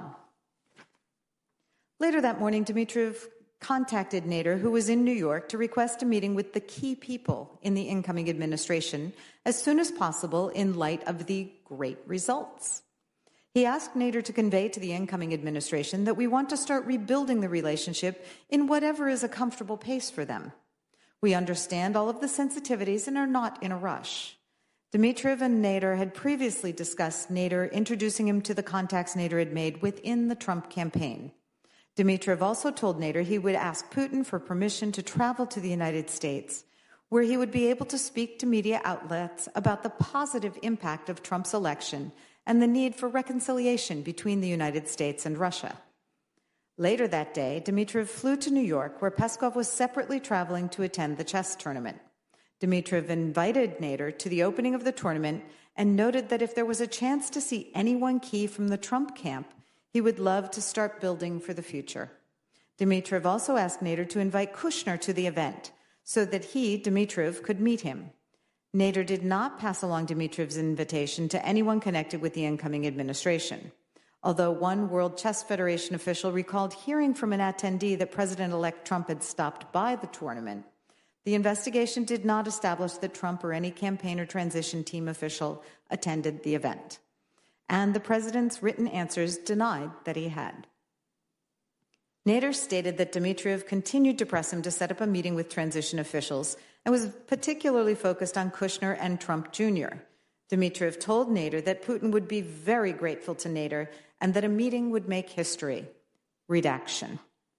According to Nader, Dmitriev was very anxious to connect him with the incoming administration and told Nader that he would try other routes to do so besides Nader himself.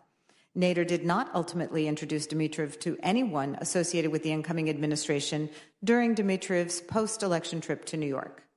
In early December 2016, Dmitriev again broached the topic of meeting incoming administration officials with Nader in January or February. Dmitriev sent Nader a list of publicly available quotes of Dmitriev speaking positively about Donald Trump in case they were helpful.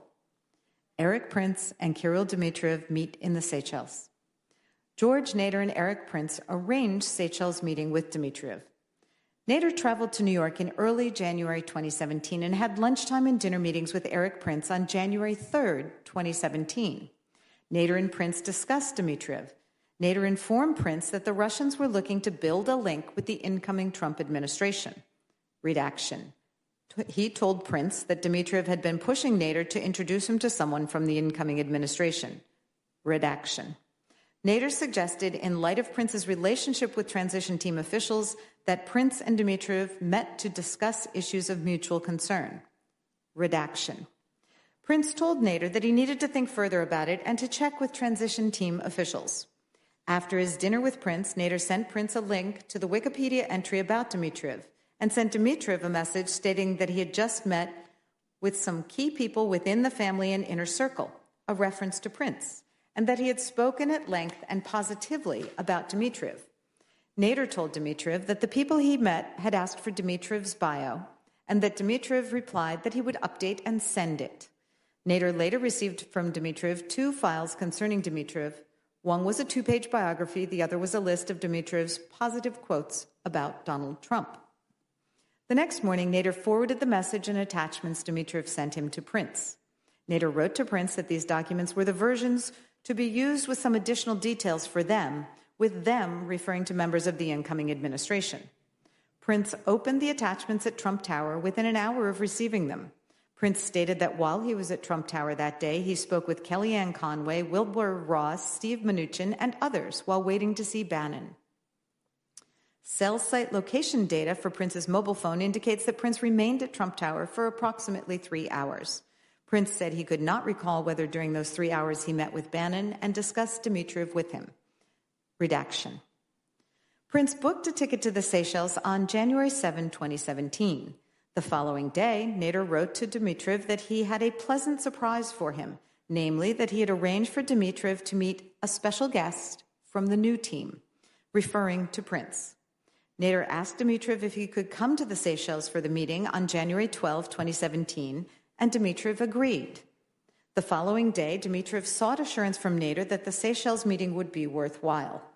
Dmitriev was not enthusiastic about the idea of meeting with Prince, and that Nader assured him that Prince wielded influence with the incoming administration. I'm sorry, I skipped a redaction.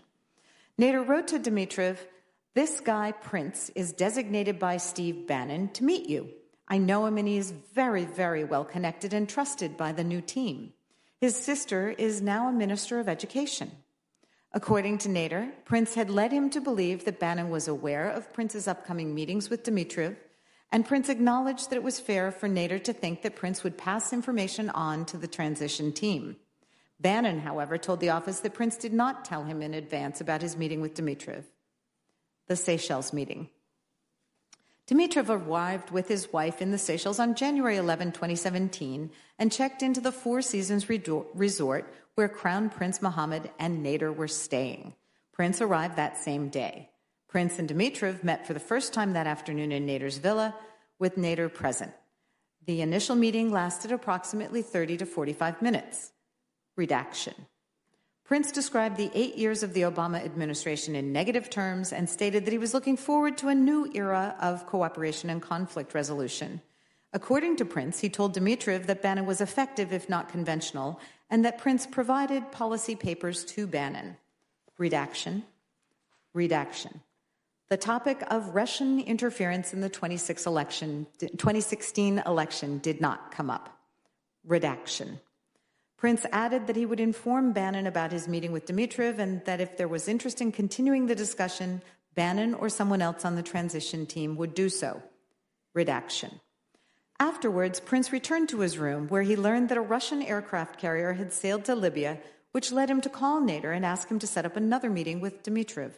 According to Nader, Prince called and said he had checked with his associates back home and needed to convey to Dimitrov that Libya was off the table.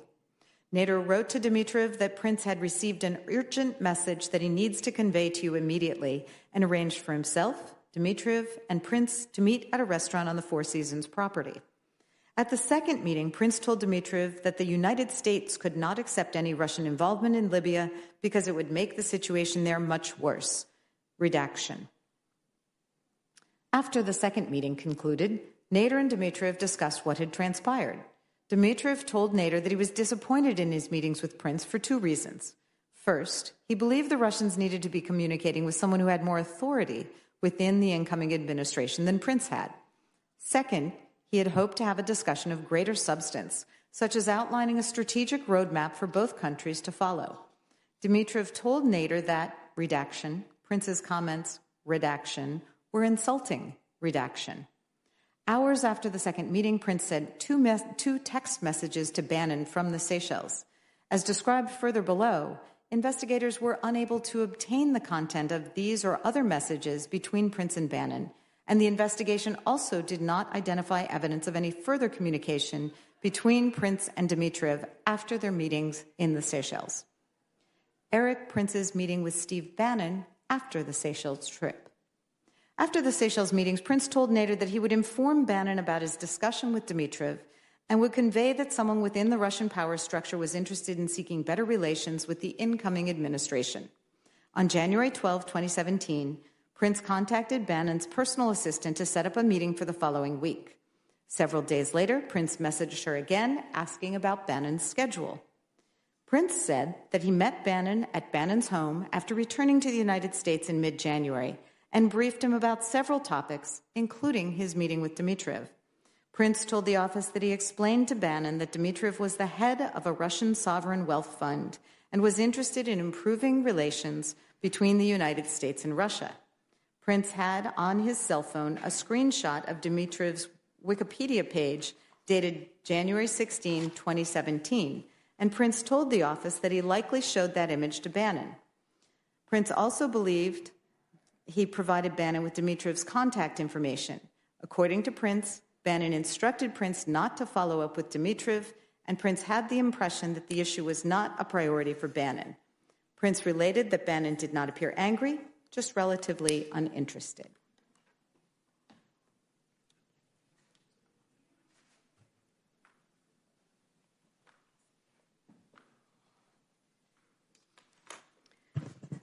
Bannon, by contrast, told the office that he never discussed with Prince anything regarding Dimitrov, RDIF, or any meetings with Russian individuals or people associated with Putin. Bannon also stated he had Prince mentioned such a meeting, Bannon would have remembered it, and Bannon would have objected to such a meeting having taken place. The conflicting accounts provided by Bannon and Prince could not be independently clarified by reviewing their communications, because neither one was able to produce any of the messages they exchanged in the time period surrounding the Seychelles meeting. Prince's phone contained no text message prior to March 2017, though provider records indicate that he and Bannon exchanged dozens of messages. Prince denied deleting any messages, but claimed he did not know why there were no messages on his device before March 2017. Bannon's devices similarly contained no messages in the relevant period of time, and Bannon also stated he did not know why messages did not appear on his device. Bannon told the office that during both the months before and after the Seychelles meeting, he regularly used his personal BlackBerry and personal email for the work-related communications, including those with Prince, and he took no steps to preserve those work communications. Kirill Dmitriev's post-election contact with Rick Gerson regarding U.S.-Russia relations, Section D. Dmitriev's contacts during the transition period were not limited to those facilitated by Nader. In approximately late November of 2016, the UAE National Security Advisor introduced Dmitriev to Rick Gerson, a friend of Jared Kushner, who runs a hedge fund in New York. Gerson stated he had no formal role in the transition and had no involvement in the Trump campaign other than occasional casual discussions about the campaign with Kushner. After the election, Gerson assisted the transition by arranging meetings for transition officials with former UK Minister Tony Blair and UAE delegation led by Crown Prince Mohammed. When Dmitriev and Gerson met, they principally discussed potential joint ventures between Gerson's hedge fund and RDIF. Dmitriev was interested in improved economic cooperation between the United States and Russia and asked Gerson who he should meet with in the incoming administration who would be helpful toward that goal. Gerson replied that he would try to figure out the best way to arrange appropriate introductions, but noted that confidentiality would be required because of the sensitivity of holding such a meeting before the new administration took power and before cabinet nominations had been confirmed by the Senate. Gerson said he would ask Kushner and Michael Flynn, who were the key person or people were on the topics of reconciliation with Russia, joint security concerns, and economic matters. Dmitriev told Gerson that he had been tasked by Putin to develop and execute a reconciliation plan between the United States and Russia. He noted in a text message to Gerson that if Russia was, quote, approached with respect and willingness to understand our position, we can have major breakthroughs quickly, end quote. Gerson and Dmitriev exchanged ideas in December of 2016 about such a reconciliation plan and what it would include. Gerson told the office that the transition team had not asked him to engage in these discussions with Dmitriev and that he did so on his own initiative as a private citizen. On January 9th, 2017, the same day he asked Nader whether meeting Prince would be worthwhile, Dmitriev sent his biography to Gerson and asked him if he could, quote, share it with Jared, parentheses, or somebody else senior in the team so that they know we are focused from our side on improving the relationship, and my boss asked me to play a key role in that, end quote. Dmitriev also asked Gerson if he knew Prince and if Prince was somebody important or worth spending time with. After his trip to the Seychelles, Dmitriev told Gerson that Bannon had asked Prince to meet with Dmitriev and that the two had a positive meeting. On January 16, 2017, Dmitriev consolidated the ideas for the U.S.-Russia reconciliation that he and Gerson had been discussing on a 2-page document that listed 5 main points. 1, jointly fighting terrorism. 2, jointly engaging in anti-weapons mass destruction efforts. 3, developing a win-win economic and investment initiatives. 4, maintaining an honest, open, and continual dialogue regarding issues of disagreement. And 5, ensuring proper communication and trust by, quote, key people, end quote, from each country. On January 18th, 2017, Gerson gave a copy of that document to Kushner. Kushner had not heard of Dmitriev at that time. Gerson explained that Dmitriev was the head of RDIF and that Gerson may have alluded to Dmitriev's being well-connected. Kushner placed the document in a file and said he would get it to the right people. Kushner ultimately gave one copy of the document to Bannon and another to Rex Tillerson. According to Kushner, neither of them followed up with Kushner about it. On January 19, 2017, Dmitriev sent Nader a copy of the two-page document, telling him that this was, quote, a view from our side that I had discussed in my meeting on the islands, and with you and with our friends. Please share with them. We believe this is a good foundation to start from, end quote. Gerson informed Dmitriev that he had given the document to Kushner soon after delivering it. On January 26, 2017, Dmitriev wrote to Gerson that his, quote, boss, an apparent reference to Putin, was asking if there had been any feedback on the proposal. Dmitriev said, quote, we do not want to rush things and move at a comfortable speed. At the same time, my boss asked me to try to have the key U.S. meetings in the next 2 weeks if possible, end quote. He informed Gerson that Putin and President Trump would speak by phone that Saturday and noted that the information was, quote, very confidential, end quote.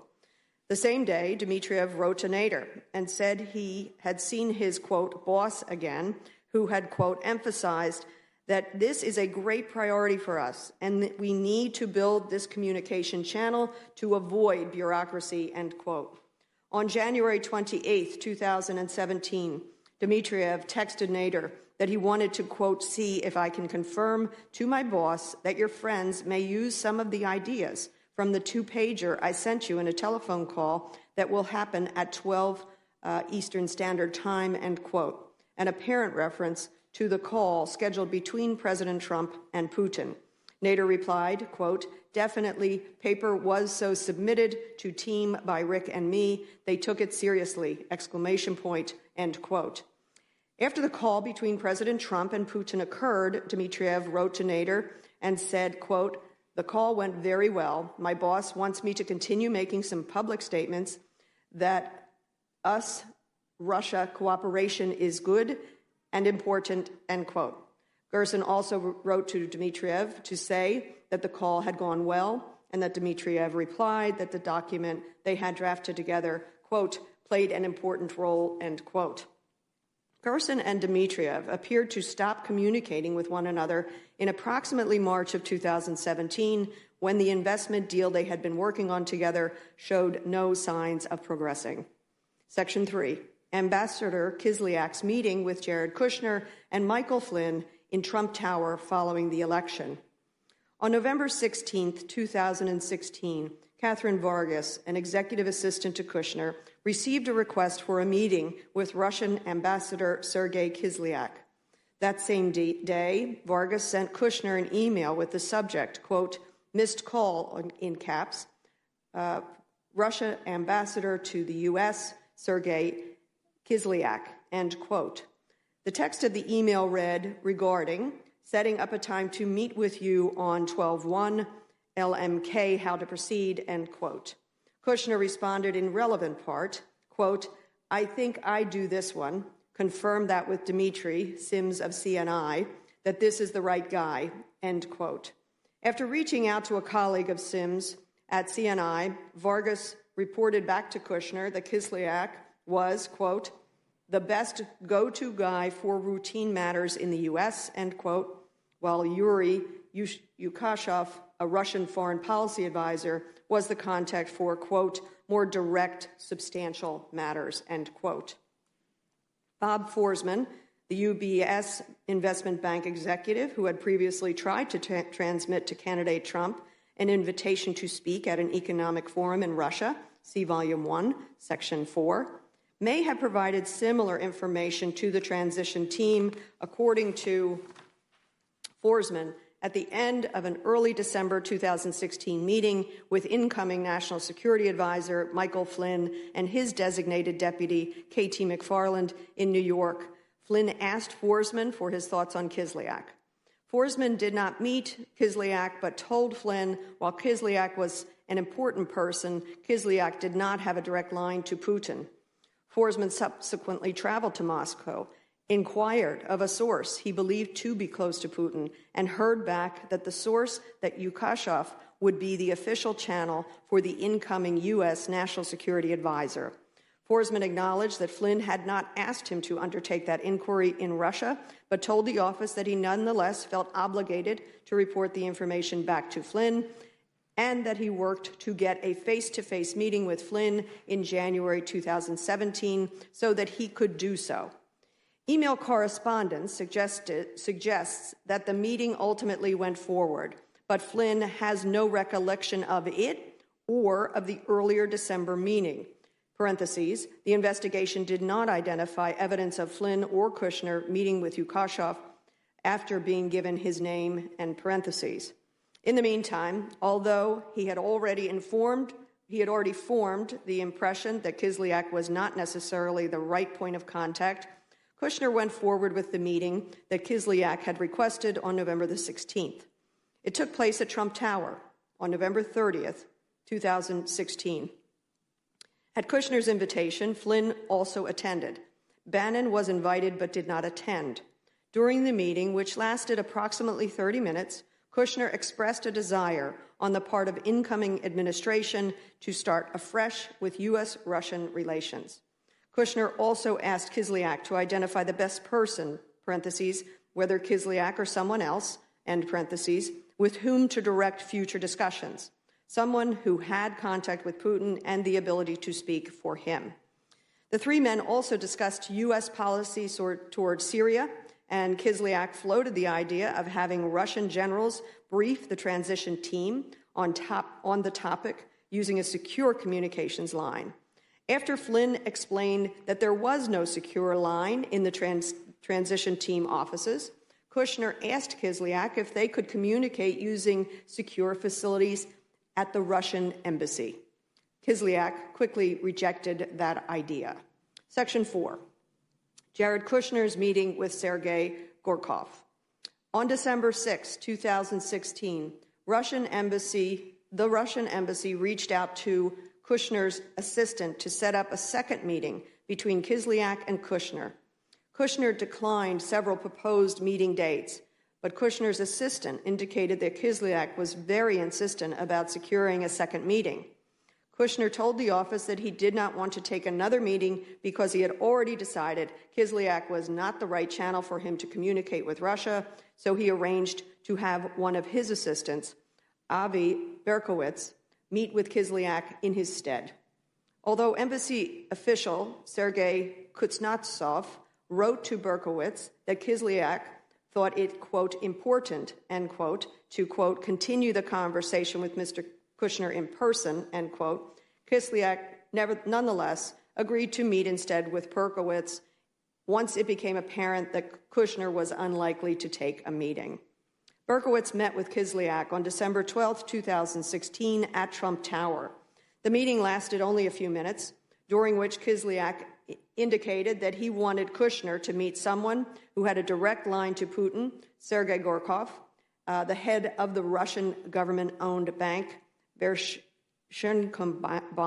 VEB. Kushner agreed to meet Gorkov. The one-on-one meeting took place the next day, December 13, 2016, at the Colony Capitol building in Manhattan, where Kushner had previously scheduled meetings. VEB was and is the subject of the Department of Treasury economic sanctions imposed in response to Russia's annexation of Crimea. Kushner did not, however, recall any discussions during his meetings with Gorkov about the sanctions against VEB or sanctions more generally. Kushner stated in an interview that he did not engage in any preparation for the meeting and that no one on the transition team even did a Google search for Gorkov's name. At the start of the meeting, Gorkov presented Kushner with two gifts, a painting and a bag of soil from the town of Belarus where Kushner's family originated. The accounts from Kushner and Gorkov differ as to whether the meeting was diplomatic or business in nature. Kushner told the office that the meeting was diplomatic, with Gorkov expressing disappointment with U.S.-Russia relations under President Obama and hopes for improved relations with the incoming administration. According to Kushner, although Gorkov told Kushner a little bit about his bank and made some statements about the Russia economy, The two did not discuss Kushner's companies or private business dealings of any kind.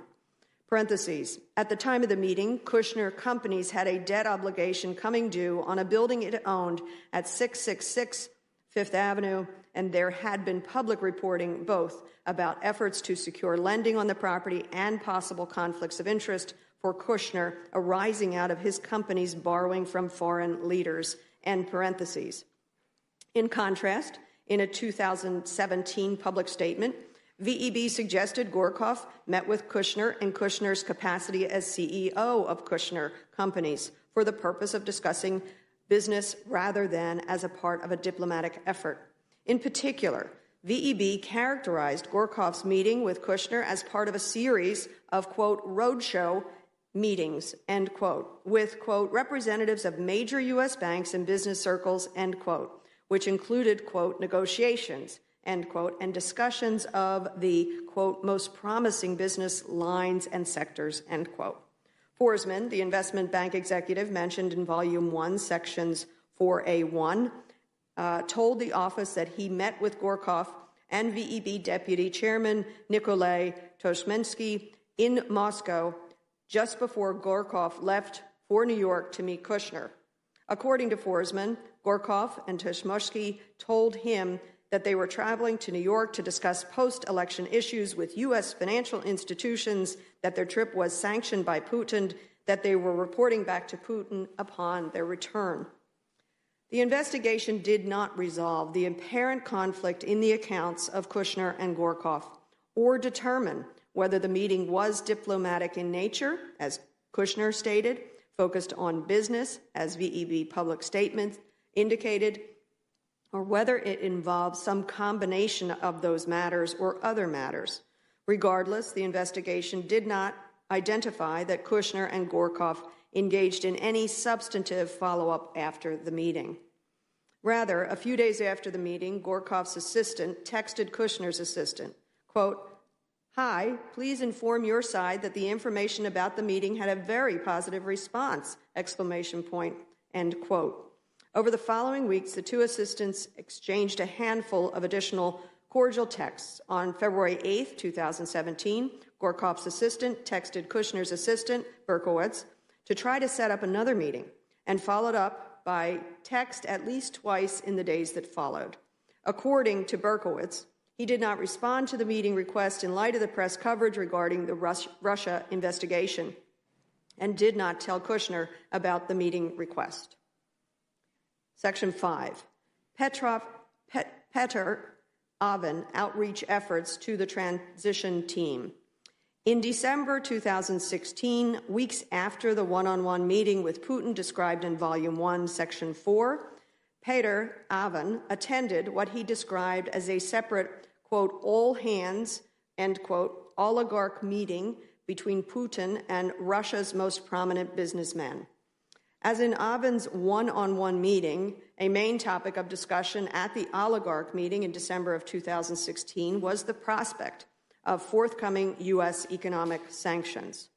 After the December 2016 all-hands meeting, Aven tried to establish a connection to the Trump team.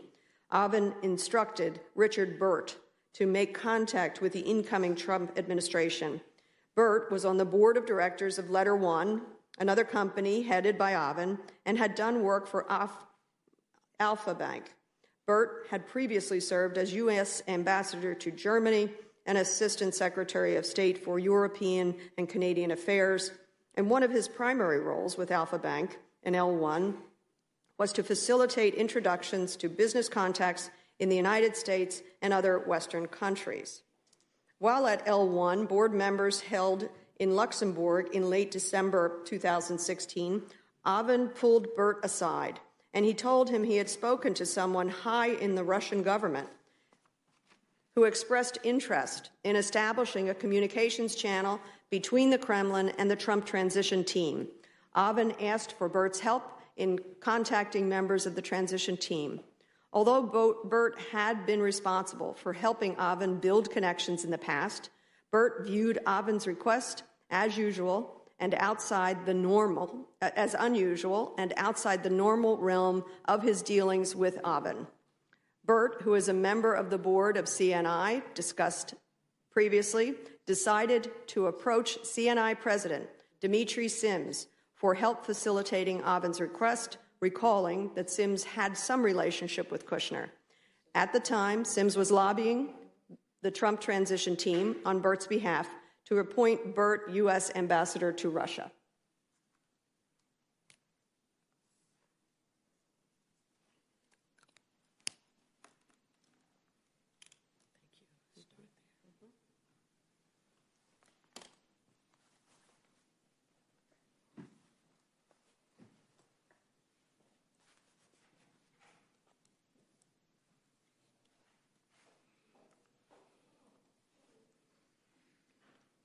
Bert contacted Symes by telephone and asked if he could arrange a meeting with Kushner to discuss setting up a high-level communications channel between Putin and the incoming administration.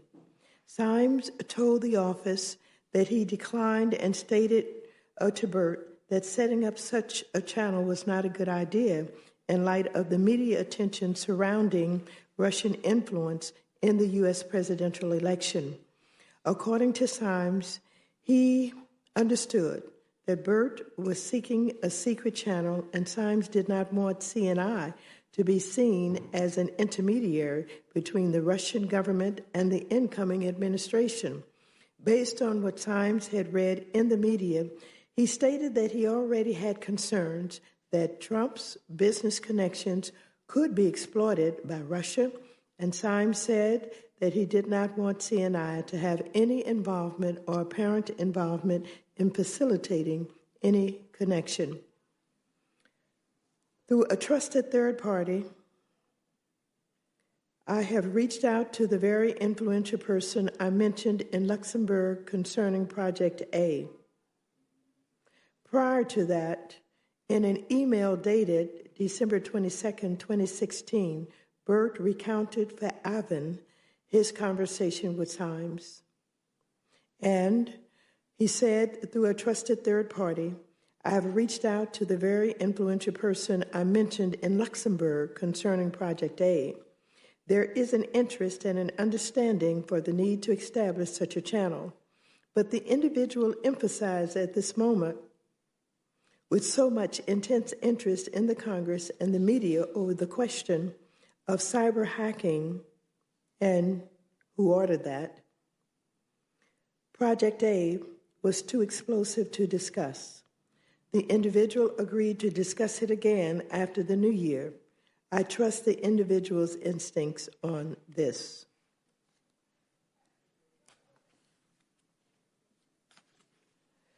If this is unclear to you, or would you like to discuss, don't hesitate to call.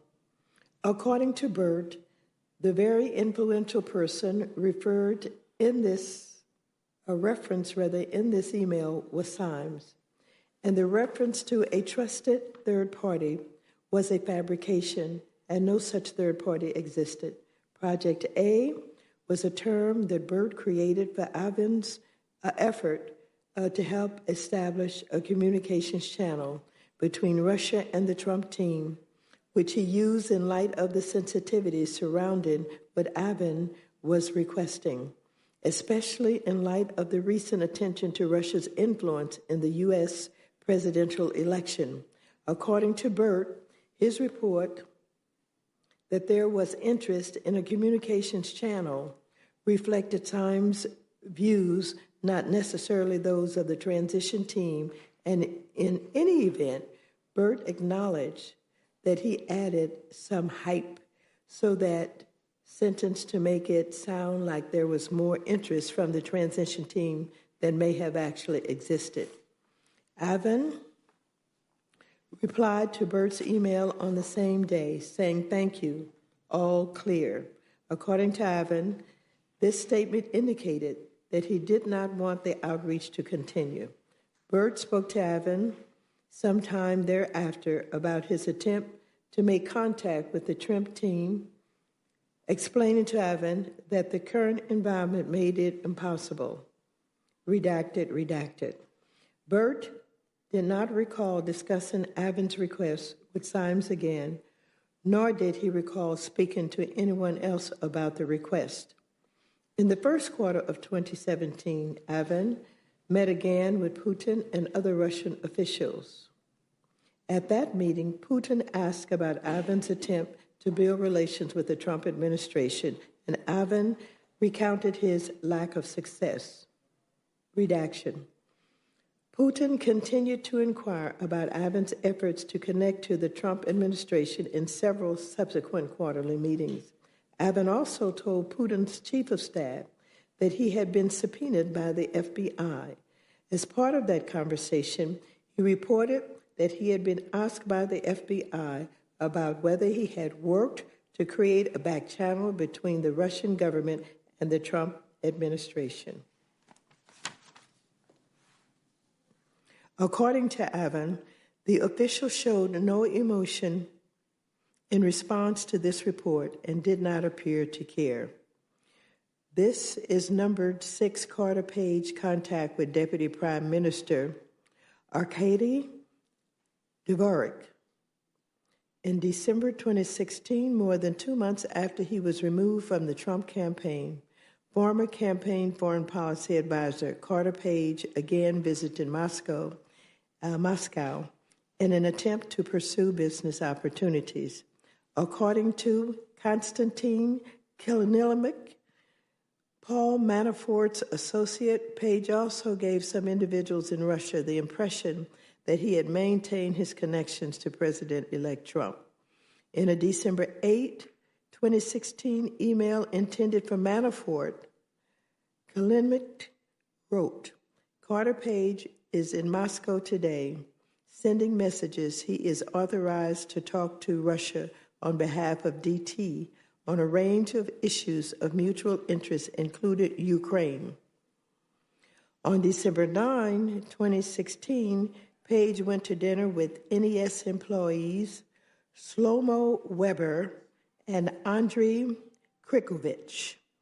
Weber had contacted Dvorak to let him know that Page was in town and to invite him to stop by the dinner if he wished to do so. And Dvorak came to the restaurant for a few minutes to meet with Page. Dvorak congratulated Page on Trump's election and expressed interest in starting a dialogue between the United States and Russia. Dvorak asked Page if he could facilitate connecting Dvorak with individuals involved in the transition to begin a discussion of future cooperation. Redaction.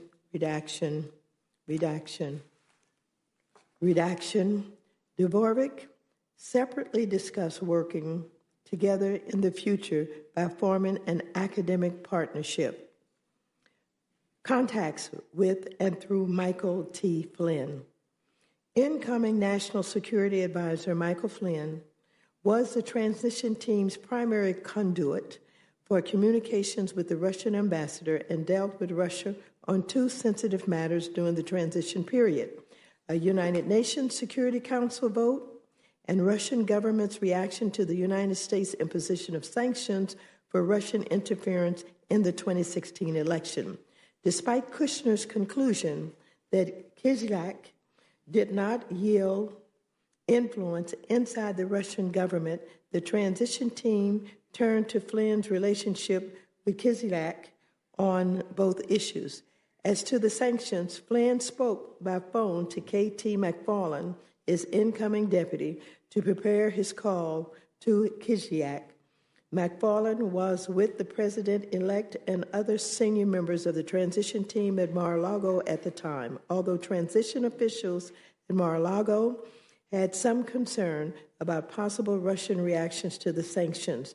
The investigation did not identify evidence that the president-elect asked Flynn to make any request to Kislyak.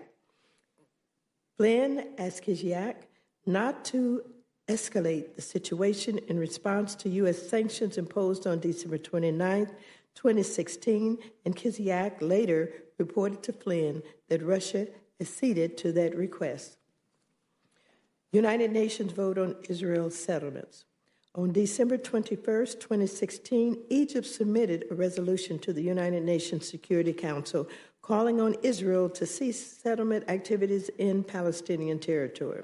The Security Council, which includes Russia, was scheduled to vote on the resolution the following day. There was speculation in the media that the Obama administration would not oppose the resolution. Redaction. As discussed further in Volume 1, Section 5C4, Infra Flynn pleaded guilty to making false statements to the FBI in violation of 18 U.S.C. 1001 about these communications with Ambassador Kislyak. Plea agreement, United States versus Michael T. Flynn, number 117 CR 232 DDC, December 1, 2017. According to Flynn, the transition team regarded the vote as a significant issue and wanted to support Israel by opposing the resolution. On December 22, 2016, multiple members of the transition team, as well as the President-elect Trump, communicated with foreign government officials to determine their views on the resolution and to rally support to delay the vote to defeat the resolution. Kushner led the effort for the transition team. Flynn was responsible for the Russian government. Minutes after an early morning phone call with Kushner on December 22nd, Flynn called Kislyak. According to Flynn, he informed Kislyak about the vote and the transition team's opposition to the resolution and requested the Russian vote against or delay the resolution. Later that day, President-elect Trump spoke with Egyptian President Abdel Fattah al-Sisi about the vote.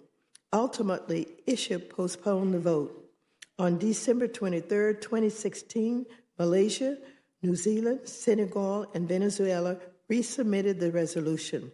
Throughout the day, members of the transition team continued to talk with foreign leaders about the resolution, with Flynn continuing to lead the outreach with Russian government through Kislyak. When Flynn again spoke with Kislyak, Kislyak informed Flynn that if the resolution came to a vote, Russia would not vote against it. The resolution later passed 14-0 with the United Nations abstaining. U.S. sanctions against Russia. Flynn was also the transition team member who spoke with the Russian government when the Obama administration imposed sanctions and other measures against Russia in response to Russia's interference in the 2016 presidential election. On December 28, 2016, when President Obama signed Executive Order 13757, which took effect at 12:01 a.m. the following day, and imposed sanctions on 9 Russian individuals and entities.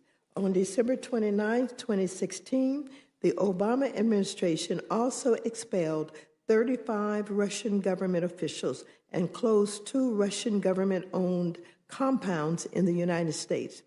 During the rollout of the sanctions, President-elect Trump and multiple transition team senior officials, including McFarland, Steve Bannon, and Priebus, were staying at the Mar-a-Lago Club in Palm Beach, Florida. Flynn was on vacation in the Dominican Republic, but was in daily contact with McFarland. The transition team and President-elect Trump were concerned that these sanctions would harm the United States' relationship with Russia. Although the details and timing of the sanctions were unknown, on December 28, 2016, the media began reporting that retaliatory measures from the Obama administration against Russia were forthcoming. When asked about imposing sanctions on Russia for its alleged interference in the 2016 presidential election, President-elect Trump told the media, and I quote, "I think we ought to get on with our lives," quote unquote. Russia initiated the outreach to the transition team. On the evening of December 28, 2016, Kislyak texted Flynn, Can you kindly call me back at your convenience? Flynn did not respond to the text message that evening. Someone from the Russian embassy also called Flynn the next morning at 10:38 a.m., but they did not talk. The sanctions announced publicly on December 29, 2016 at 1:53 p.m. that day, McFarland began exchanging emails with multiple transition team members and advisors about the impact the sanctions would have on the incoming administration. At 2:07 p.m., a transition team member texted Flynn a link to a New York Times article about the sanctions.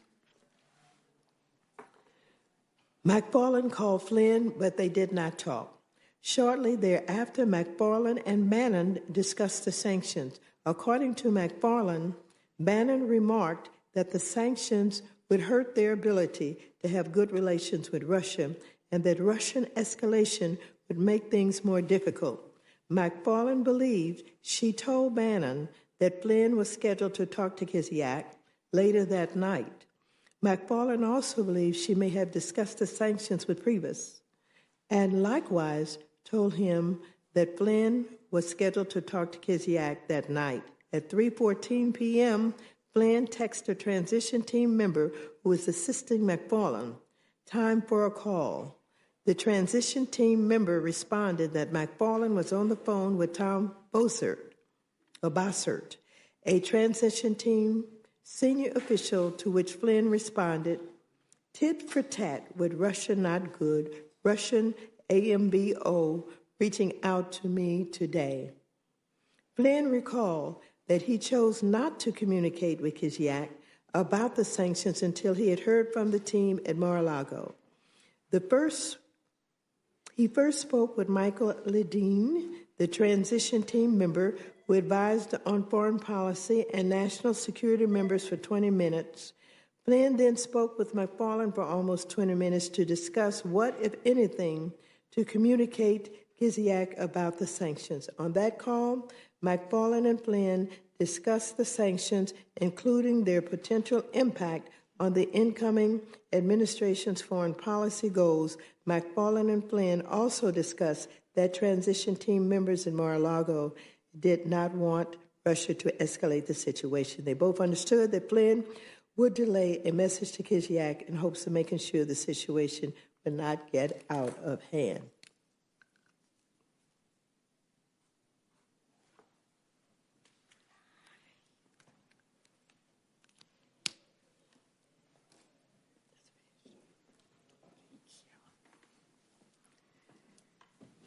Immediately after speaking with McFarland, Flynn called and spoke with Kislyak. Flynn discussed multiple topics, including the sanctions, scheduling a video teleconference between President-elect Trump and Putin, an upcoming terrorism conference, and Russia's views about the Middle East. With respect to the sanctions, Flynn requested that Russia not escalate the situation, not get into a tit-for-tat, but only respond to the sanctions in a reciprocal manner.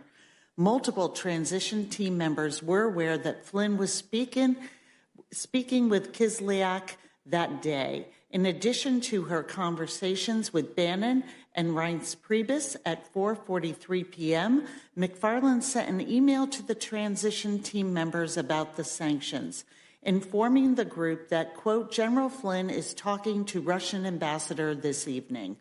Less than an hour later, McFarland briefed President-elect Trump. Bannon, Priebus, Sean Spicer, and other transition team members were present. During the briefing, President-elect Trump asked McFarland if the Russians did it, meaning the intrusions intended to influence the presidential election. McFarland said yes, and President-elect Trump expressed doubt that it was the Russians.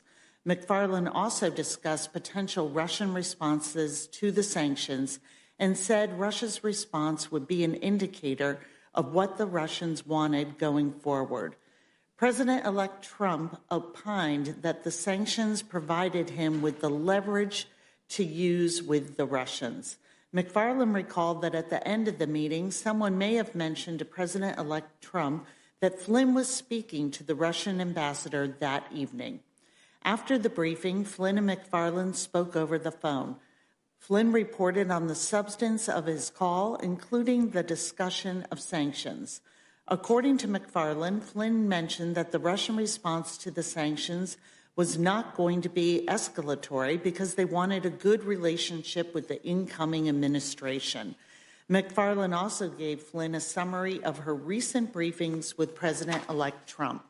The next day, December 30th, 2016, Russian Foreign Minister Sergei Lavrov remarked that Russia would respond in kind to the sanctions. Putin superseded that comment 2 hours later, releasing a statement that Russia would not take retaliatory measures in response to the sanctions at that time. Hours later, President-elect Trump tweeted, "Great move on delay."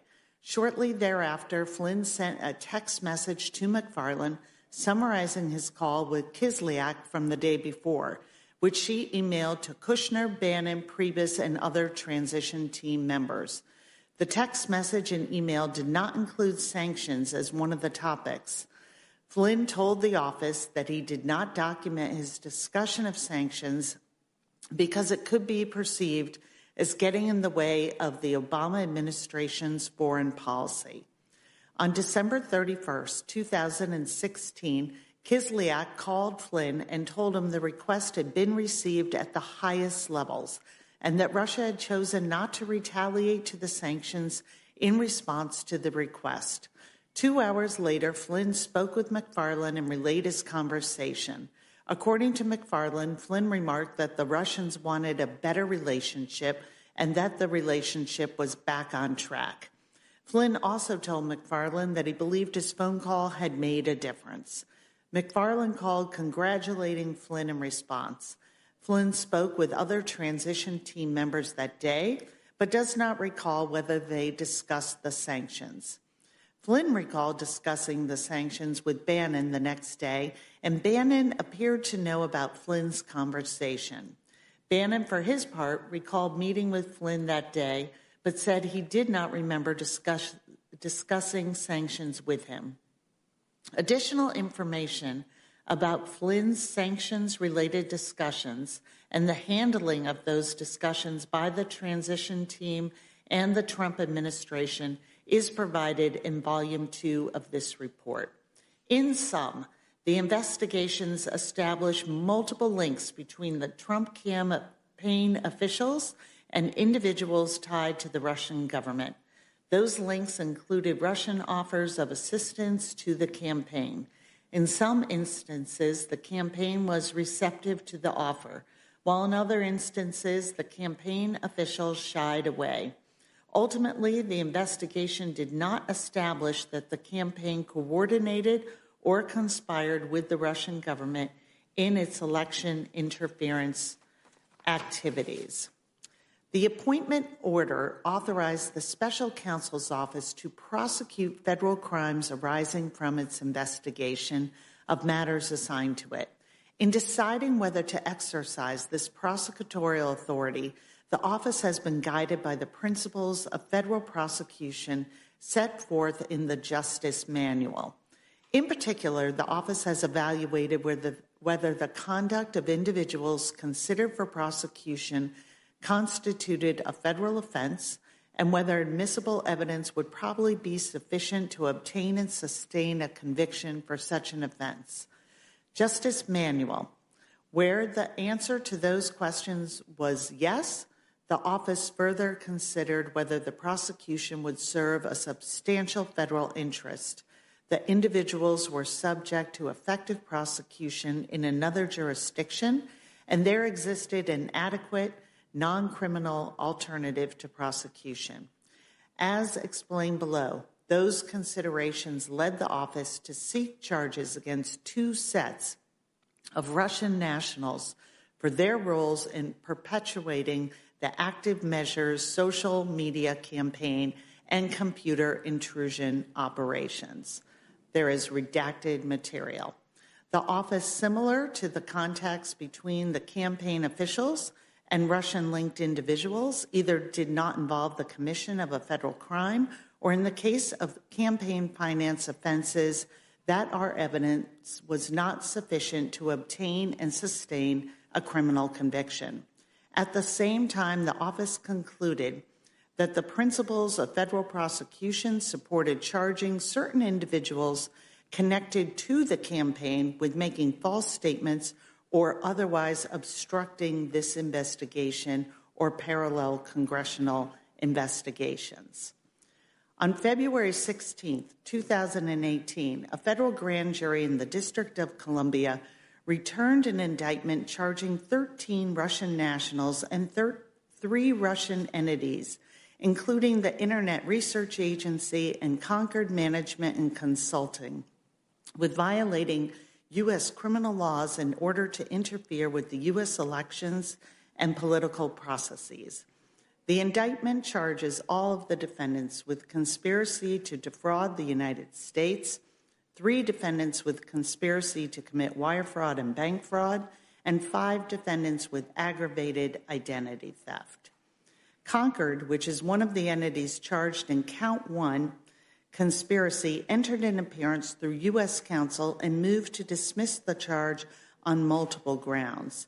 In orders and memorandums, opinions issued on August 13th and November 15th, 2018, the district court denied Concord's motions to dismiss. As of this writing, the prosecution of Concord remains ongoing before the U.S. District Court of the District of Columbia. The other defendants remain at large. Although members of the IRA had contact with individuals affiliated with the Trump campaign, the indictment does not charge any Trump campaign official or any other U.S. person with participating in the conspiracy. That is because the investigation did not identify evidence that any U.S. person who coordinated or communicated with the IRA knew that he or she was speaking with Russian nationals engaged in a criminal conspiracy. The office therefore determined that such persons did not have the knowledge or criminal purpose required to charge them in the conspiracy to defraud the United States or in the separate count alleging a wire and bank fraud conspiracy involving the IRA and 2 individual Russian nationals.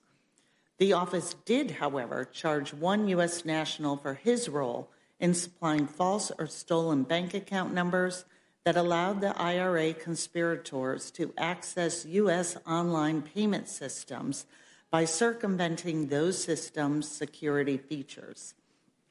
On February 12, 2018, Richard Pinedo pleaded guilty pursuant to a single-count information to identity fraud. The investigation did not establish that Pinedo was aware of the identity of the IRA members who purchased bank account numbers from him. Pinedo's sale of account numbers enabled the IRA members to anonymously access a financial network through which they transacted with U.S. persons and companies. Pinedo was sentenced to 6 months imprisonment to be followed by 6 months of home confinement and was ordered to complete 100 hours of community service. On July 13, 2018, a federal grand jury in the District of Columbia returned an indictment charging Russian military intelligence officers from the GRU with conspiring to hack into various U.S. computers used by the Clinton campaign, the DNC, DCCC, and other U.S. persons in violation of 18 U.S.C., committing identity theft and conspiring to commit money laundering in furtherance of that hacking conspiracy, and a separate conspiracy to hack into the computers of U.S. persons and entities responsible for the administration of the 2016 U.S. elections. As of this writing, all 12 defendants remain at large. The indictment alleges that the defendants conspired with one another and with others to hack into the computers of U.S. persons and entities involved in the 2016 U.S. presidential election, steal documents from those computers, and stage releases of the stolen documents to interfere in the election. The indictment also described how, in staging the releases, the defendants used the Guccifer 2.0 persona to disseminate documents through WikiLeaks. On July 22, 2016, WikiLeaks released over 20,000 emails and other documents that the hacking conspirators had stolen from the DNC. In addition, on October 7, 2016, WikiLeaks began releasing emails that some conspirators had stolen from Clinton campaign chairman John Podesta after a successful spear phishing operation. Redacted material. Another page of redacted material. A third page of redacted material. Another half page of redacted material. Applying the principles of federal prosecution, however, the office determined that prosecution of this potential violation was not warranted. Those principles instruct prosecutors to consider, among other things, the nature and seriousness of the offense, the person's culpability in connection with the offense, and the probable sentence to be imposed if the prosecution is successful.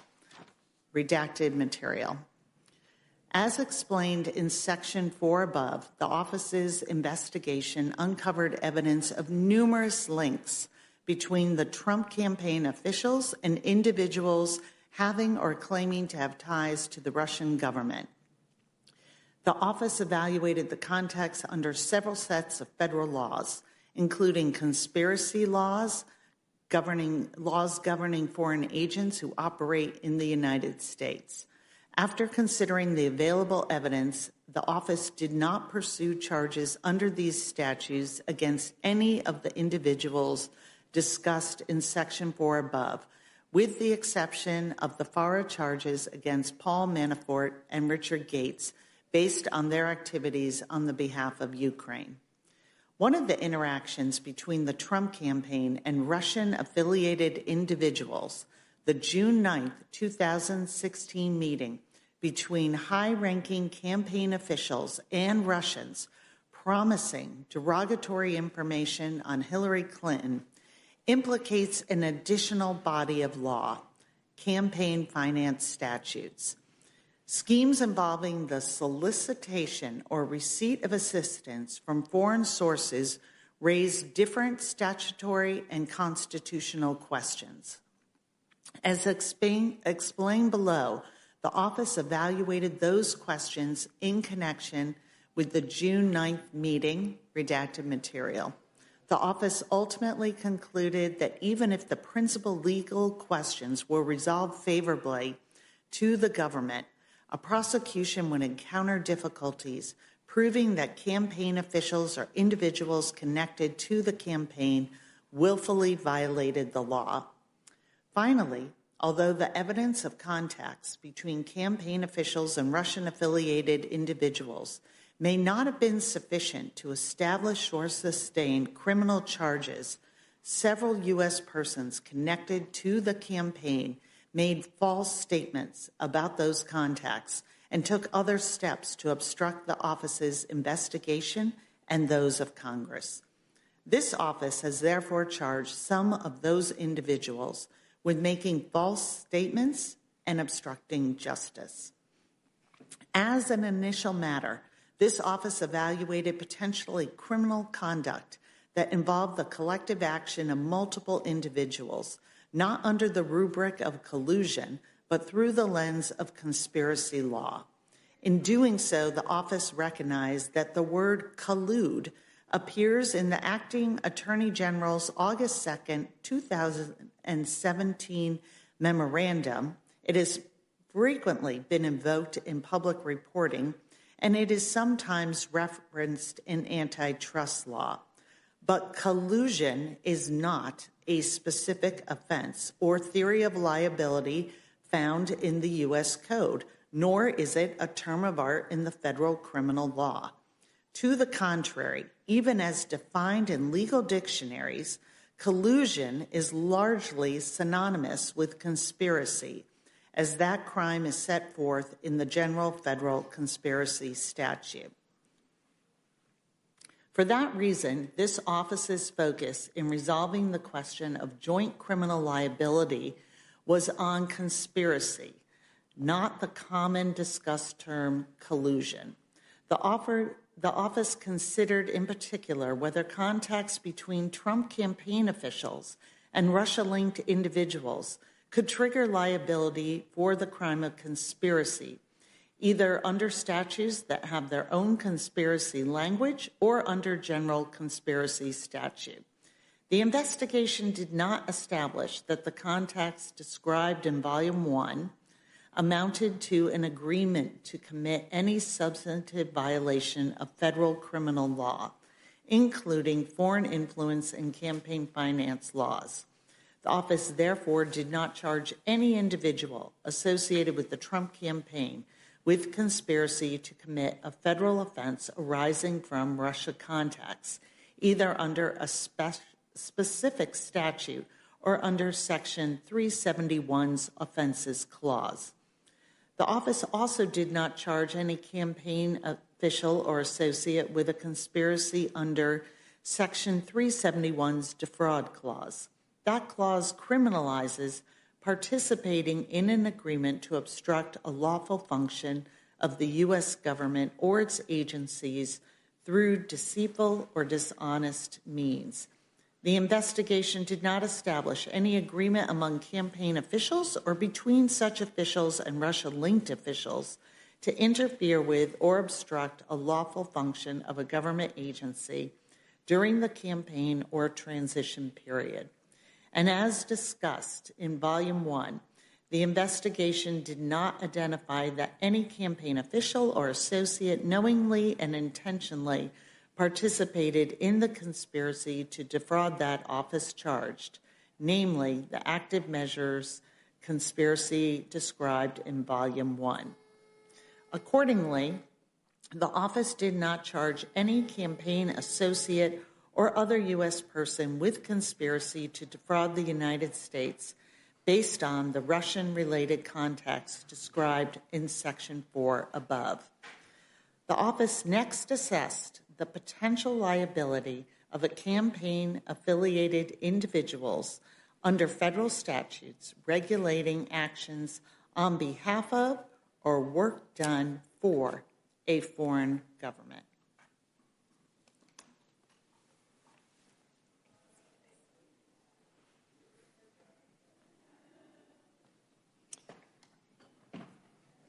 Governing law.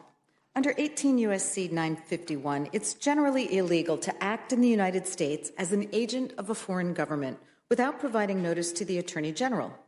Although the defendant must act on behalf of a foreign government, as opposed to any other kinds of foreign entities, the acts need not involve espionage. Rather, acts of any type suffice for liability. An agent of a foreign government is an individual who agrees to operate in the United States subject to the direction or control of a foreign government or official. The crime defined by Section 951 is complete upon knowingly acting in the United States as an unregistered foreign government agent. The statute does not require willfulness, and knowledge of the notification requirement is not an element of the offense.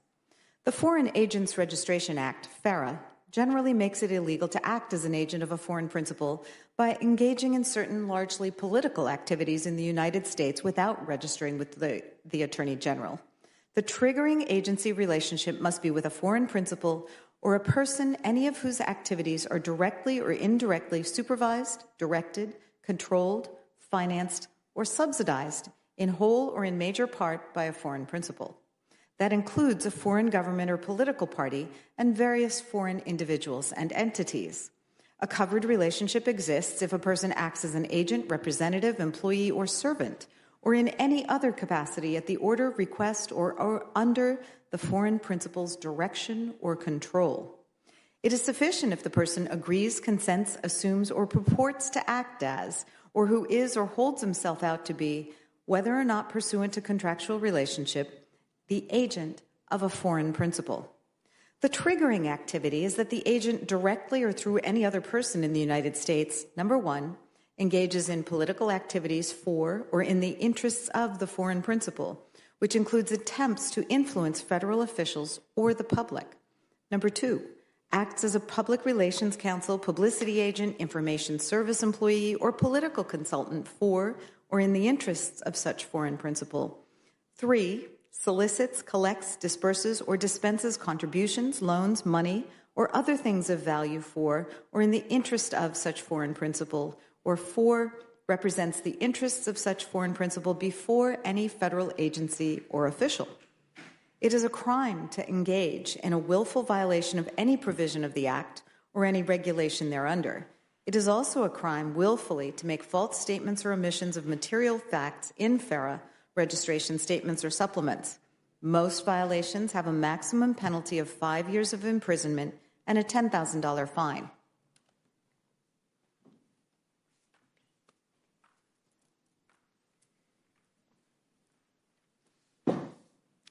Application. The investigation uncovered extensive evidence that Paul Manafort's and Richard Gates's pre-campaign work for the government of Ukraine violated FARA. Manafort and Gates were charged for that conduct and admitted to it when they pleaded guilty to superseding criminal informations in the District of Columbia prosecution. The evidence underlying those charges is not addressed in this report because it was discussed in public court documents and in a separate prosecution memorandum submitted to the acting attorney general before the original indictment in that case. In addition, the investigation produced evidence of FARA violations involving Michael Flynn. Those potential violations, however, concerned a country other than Russia, i.e. Turkey, and were resolved when Flynn admitted to the underlying facts in the statement of offense that accompanied his guilty plea to a false statements charge, statement of offense. The investigation did not, however, yield evidence sufficient to sustain any charge that any individual affiliated with the Trump campaign acted as an agent of a foreign principal within the meaning of FARA or in terms of Section 951, subject to the direction or control of the government of Russia or any official thereof. In particular, the office did not find evidence likely to prove beyond a reasonable doubt that campaign officials such as Paul Manafort, George Papadopoulos, and Carter Page acted as agents of the Russian government or at its direction, control, or request during the relevant time period. As a result, the office did not charge, redacted, any other Trump campaign official with violating FARA or Section 951 or attempting or conspiring to do so based on contacts with the Russian government or a Russian principal. Finally, the office investigated whether one of the above campaign advisors, George Papadopoulos, acted as an agent of or at the direction and control of the government of Israel. While the investigation revealed significant ties between Papadopoulos and Israel, and search warrants were obtained in part on that basis, the office ultimately determined that the evidence was not sufficient to obtain and sustain a conviction under FARA or Section 951. 3, campaign finance. Several areas of the office's investigation involved efforts or offers by foreign nationals to provide negative information about candidate Clinton or to the Trump campaign, or to distribute that information to the public to the anticipated benefit of the campaign. As explained below, the office considered whether 2 of those efforts in particular, the June 9th, 2016 meeting at Trump Tower, redacted, constituted prosecutable violations of the campaign finance laws. The office determined that the evidence was not sufficient to charge either incident as a criminal violation. A, overview of governing law. The United States has a compelling interest in limiting the participation of foreign citizens in activities of democratic self-government and in thereby preventing foreign influence over the U.S. political process, Blumen versus FEC. To that end, federal campaign finance law broadly prohibits foreign nationals from making contributions, donations, expenditures, or other disbursements in connection with federal, state, or local elections, and prohibits anyone from soliciting, accepting, or receiving such contributions or donations. As relevant here, foreign nationals may not make, and no one may solicit, accept, or receive from them a contribution or donation of money or other thing of value, or an express or implied promise to make a contribution or donation in connection with a federal, state, or local election. The term contribution, which is used throughout the campaign finance law, includes any gift, subscription, loan, advance, or deposit of money or anything of value made by any person for the purpose of influencing any election for federal office. It excludes, among other things, the value of volunteer services. Foreign nationals are also barred from making an expenditure, independent expenditure, or disbursement for an electioneering communication. The term expenditure includes any purchase, payment, distribution, loan, advance, deposit, or gift of money or anything of value made by any person for the purpose of influencing any election for federal office. It excludes, among other things, news stories and nonpartisan get-out-the-vote activities. An independent expenditure is an expenditure expressly advocating the election or defeat of a clearly identified candidate and made independently of the campaign. An electioneering communication is a broadcast communication that refers to a clearly identified candidate for federal office and is made within specified time periods and targeted at the relevant electorate. The statute defines foreign national by reference to FARA and the Immigration and Nationality Act with minor modification. That definition yields 5 sometimes overlapping categories of foreign nationals, which include all of the individuals and entities relevant for present purposes, namely foreign governments and political parties, individuals outside of the U.S. who are not legal permanent residents, and certain non-U.S. entities located outside of the U.S. A knowing and willful violation involving an aggregate of $25,000 or more in a calendar year is a felony. Citations, a knowing and willful violation involving an aggregate of $2,000 or more in a calendar year, but less than $25,000, is a misdemeanor. B, application to June 9 Trump Tower meeting. The office considered whether to charge Trump campaign officials with crimes in connection with the June 9 meeting described in Volume 1, Section 4A5 Supra. The office concluded that, in light of the government's substantial burden of proof on issues of intent, knowing and willful, and the difficulty of establishing the value of the offered information, criminal charges would not meet the Justice Manual standard that the admissible evidence will probably be sufficient to obtain and sustain a conviction. In brief, the key facts are that on June 3, 2016, Robert Goldstone emailed Donald Trump Jr. to pass along from Emin and Aras Agalarov an offer from Russia's Crown Prosecutor to the Trump campaign of official documents and information that would incriminate Hillary and her dealings with Russia and would be very useful to Trump Jr.'s father. The email described this as very high level and sensitive information that is part of Russia and its government's support to Mr. Trump, helped along by Aras and Emin. Donald Trump Jr. responded, "If it's what you say, I love it, especially later in the summer." Trump Jr. and Emin Agalarov had follow-up conversations and within days scheduled a meeting with Russian representatives that was attended by Trump Jr., Manafort, and Kushner. The communications setting up the meeting and the attendance by high-level campaign representatives support an inference that the campaign anticipated receiving derogatory documents and information from official Russian sources that could assist candidate Trump's electoral prospects. The series of events could implicate the federal election law ban on contributions and donations by foreign nationals. Specifically, Goldstone passed along an offer, purportedly from a Russian government official, to provide official documents and information to the Trump campaign for purposes of influencing the presidential election. Trump Jr. appears to have accepted that offer and to have arranged a meeting to receive those materials.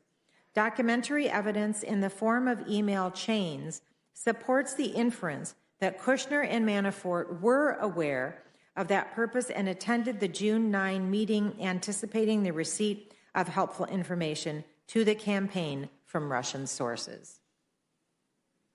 Are you taking over? Okay. The office considered whether this evidence would establish a conspiracy to violate the foreign contributions ban in violation of 18 U.S.C. 371, the solicitation of an illegal foreign source contribution, or the acceptance or receipt of an express or implied promise to make a foreign source contribution, both in violation of 52 U.S.C. 30121. There are reasonable arguments that the offered information would constitute a thing of value within the meaning of these provisions, but the office determined that the government would not be likely to obtain and sustain a conviction for two other reasons. First, the office did not obtain admissible evidence likely to meet the government's burden to prove beyond a reasonable doubt that these individuals acted willfully, i.e., with general knowledge of the illegality of their conduct. And second, the government would likely encounter difficulty in proving beyond a reasonable doubt that the value of the promised information exceeded the threshold for a criminal violation.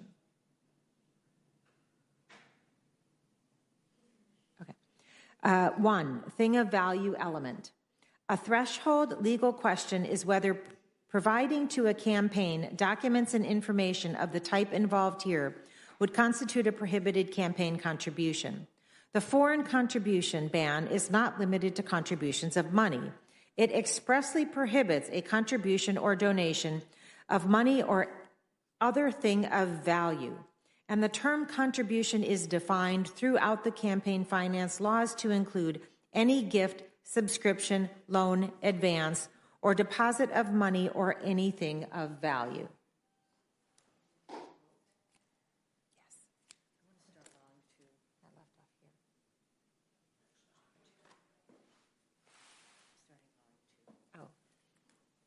Okay, I left off there.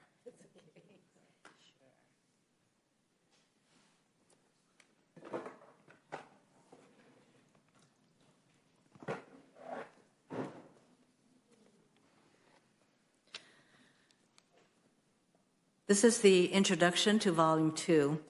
This report is submitted to the Attorney General pursuant to 28 CFR Section 608C, which states that at the conclusion of the Special Counsel's work, he shall provide the Attorney General a confidential report explaining the prosecution or declination decisions reached.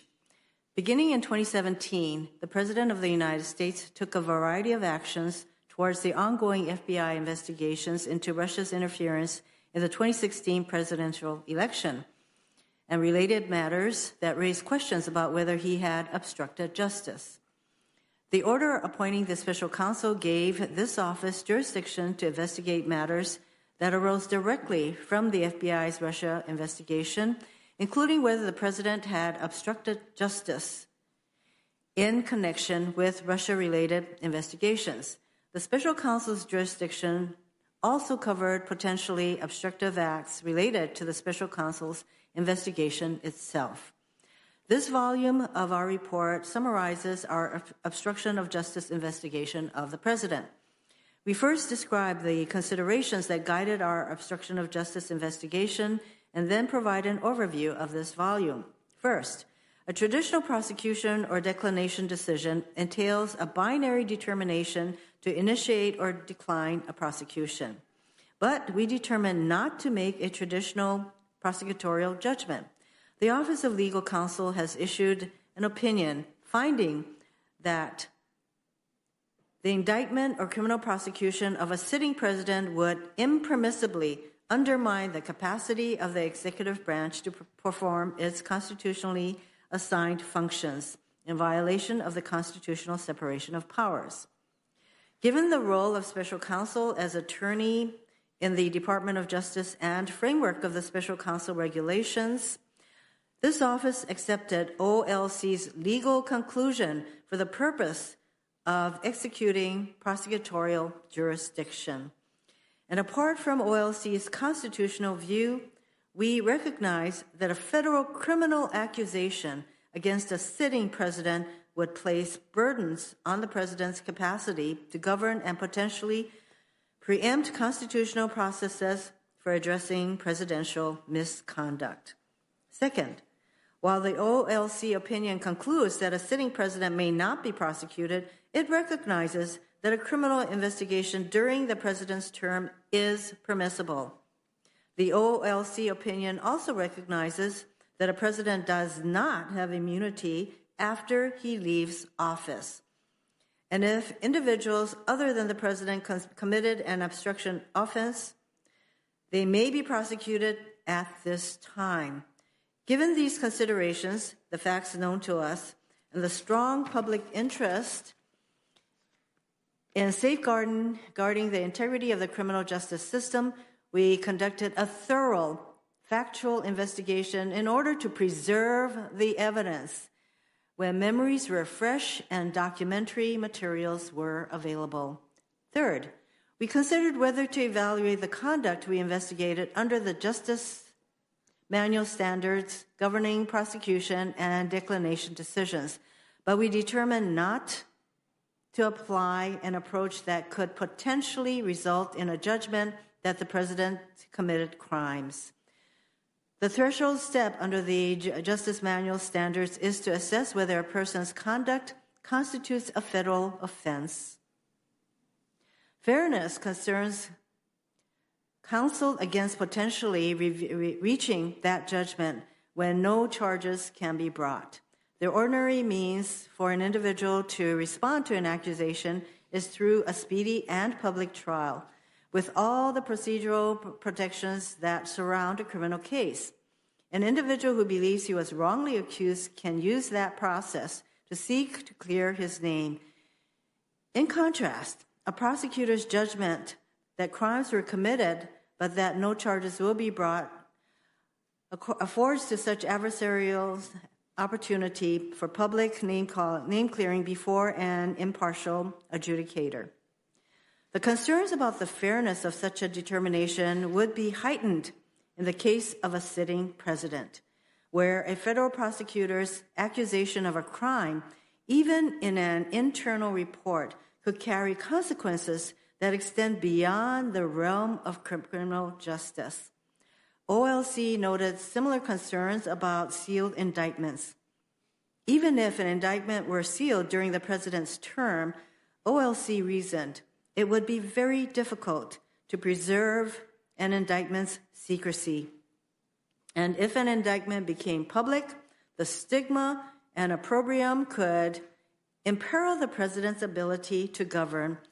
Although the prosecutor's internal report could not represent a formal public accusation akin to an indictment, the possibility of the report's public disclosure and the absence of a neutral adjudicatory forum to review its findings counseled against potentially determining that the person's conduct constitutes a federal offense.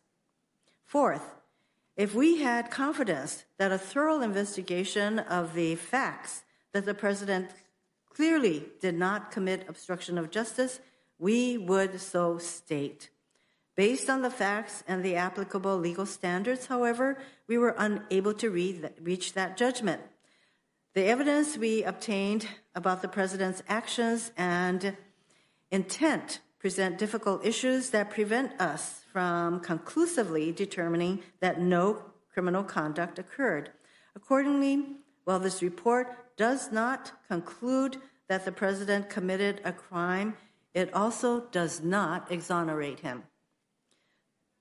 This report of our investigation consists of 4 parts. Section 1 provides an overview of obstruction of justice principles and summarizes certain investigatory and evidentiary considerations. Section 2 sets forth the factual results of our obstruction investigation and analyzes the evidence. Section 3 addresses statutory and constitutional defenses. Section 4 states our conclusion. This is the executive summary to Volume 2. Our obstruction of justice inquiry focused on a series of actions by the president that related to the Russian interference investigations, including the president's conduct towards the law enforcement officials overseeing the investigation and the witnesses to relevant events. Factual results of the obstruction investigation. The key issues and events we examined include the following: the campaign's response to reports about Russian support for Trump. During the 2016 presidential campaign, questions arose about the Russian government's apparent support for candidate Trump. After WikiLeaks released politically damaging Democratic Party emails that were reported to have been hacked by Russia, Trump publicly expressed skepticism that Russia was responsible for the hacks, at the same time that he and other campaign officials privately sought information. Redacted portion. About any further planned WikiLeaks releases. Trump also denied having any business in or connections to Russia, even though, as late as June 2016, the Trump Organization had been pursuing a licensing deal for a skyscraper to be built in Russia called Trump Tower Moscow. After the election, the president expressed concerns to advisors that reports of Russia's election interference might lead the public to question the legitimacy of his election. Conduct involving FBI Director Comey and Michael Flynn. In mid-January 2017, incoming National Security Advisor Michael Flynn falsely denied to the Vice President, other administration officials, and FBI agents that he had talked to Russian Ambassador Sergei Kislyak about Russia's response to U.S. sanctions on Russia for its election interference. On January 27th, a day after the president was told that Flynn had lied to the vice president and had made similar statements to the FBI, the president invited FBI Director Comey to a private dinner at the White House and told Comey that he needed loyalty. On February 14th, the day after the president requested Flynn's resignation, the president told an outside advisor, "Now that we fired Flynn, the Russia thing is over." The advisor disagreed and said the investigations would continue. Late that afternoon, the president cleared the Oval Office to have a one-on-one meeting with Comey. Referring to the FBI's investigation of Flynn, the president said, "I hope you can see your way clear to letting this go, to letting Flynn go. He is a good guy. I hope you can let this go." Shortly after requesting Flynn's resignation and speaking privately to Comey, the president sought to have Deputy National Security Advisor K.T. McFarland draft an internal letter stating that the president had not directed Flynn to discuss sanctions with Kislyak.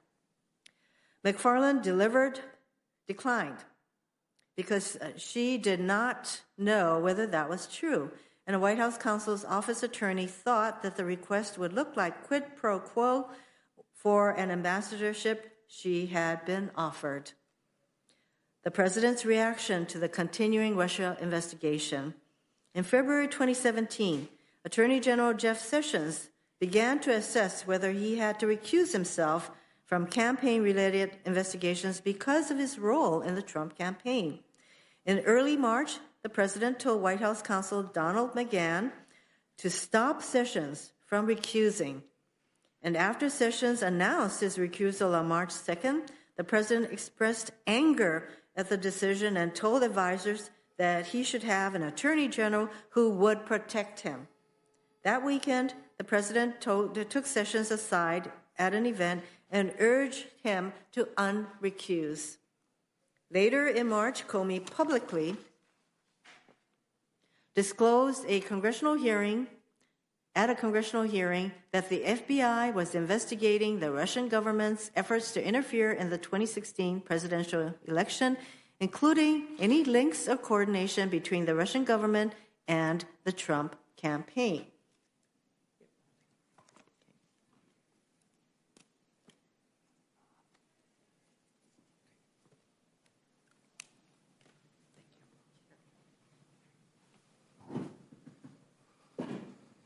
As the members finish voting, I'll continue reading.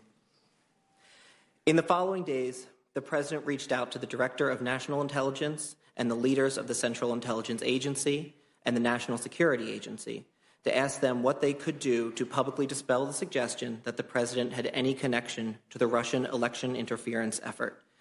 The President also twice called Comey directly, notwithstanding guidance from McGahn to avoid direct contacts with the Department of Justice.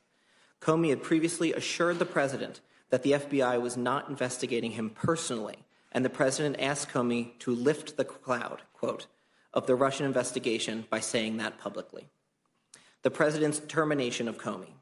On May 3, 2017, Comey testified at a congressional hearing but declined to answer questions about whether the President was personally under investigation.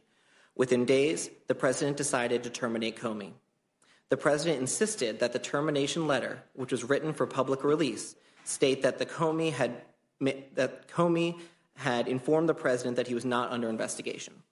The day of the firing, the White House maintained that Comey's termination resulted from independent recommendations from the Attorney General and Deputy Attorney General that Comey should be discharged for mishandling the Hillary Clinton email investigation.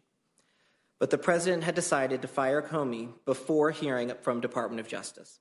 The day after firing Comey, the President told Russian officials that he had faced great pressure because of Russia, which had been taken off by Comey's firing.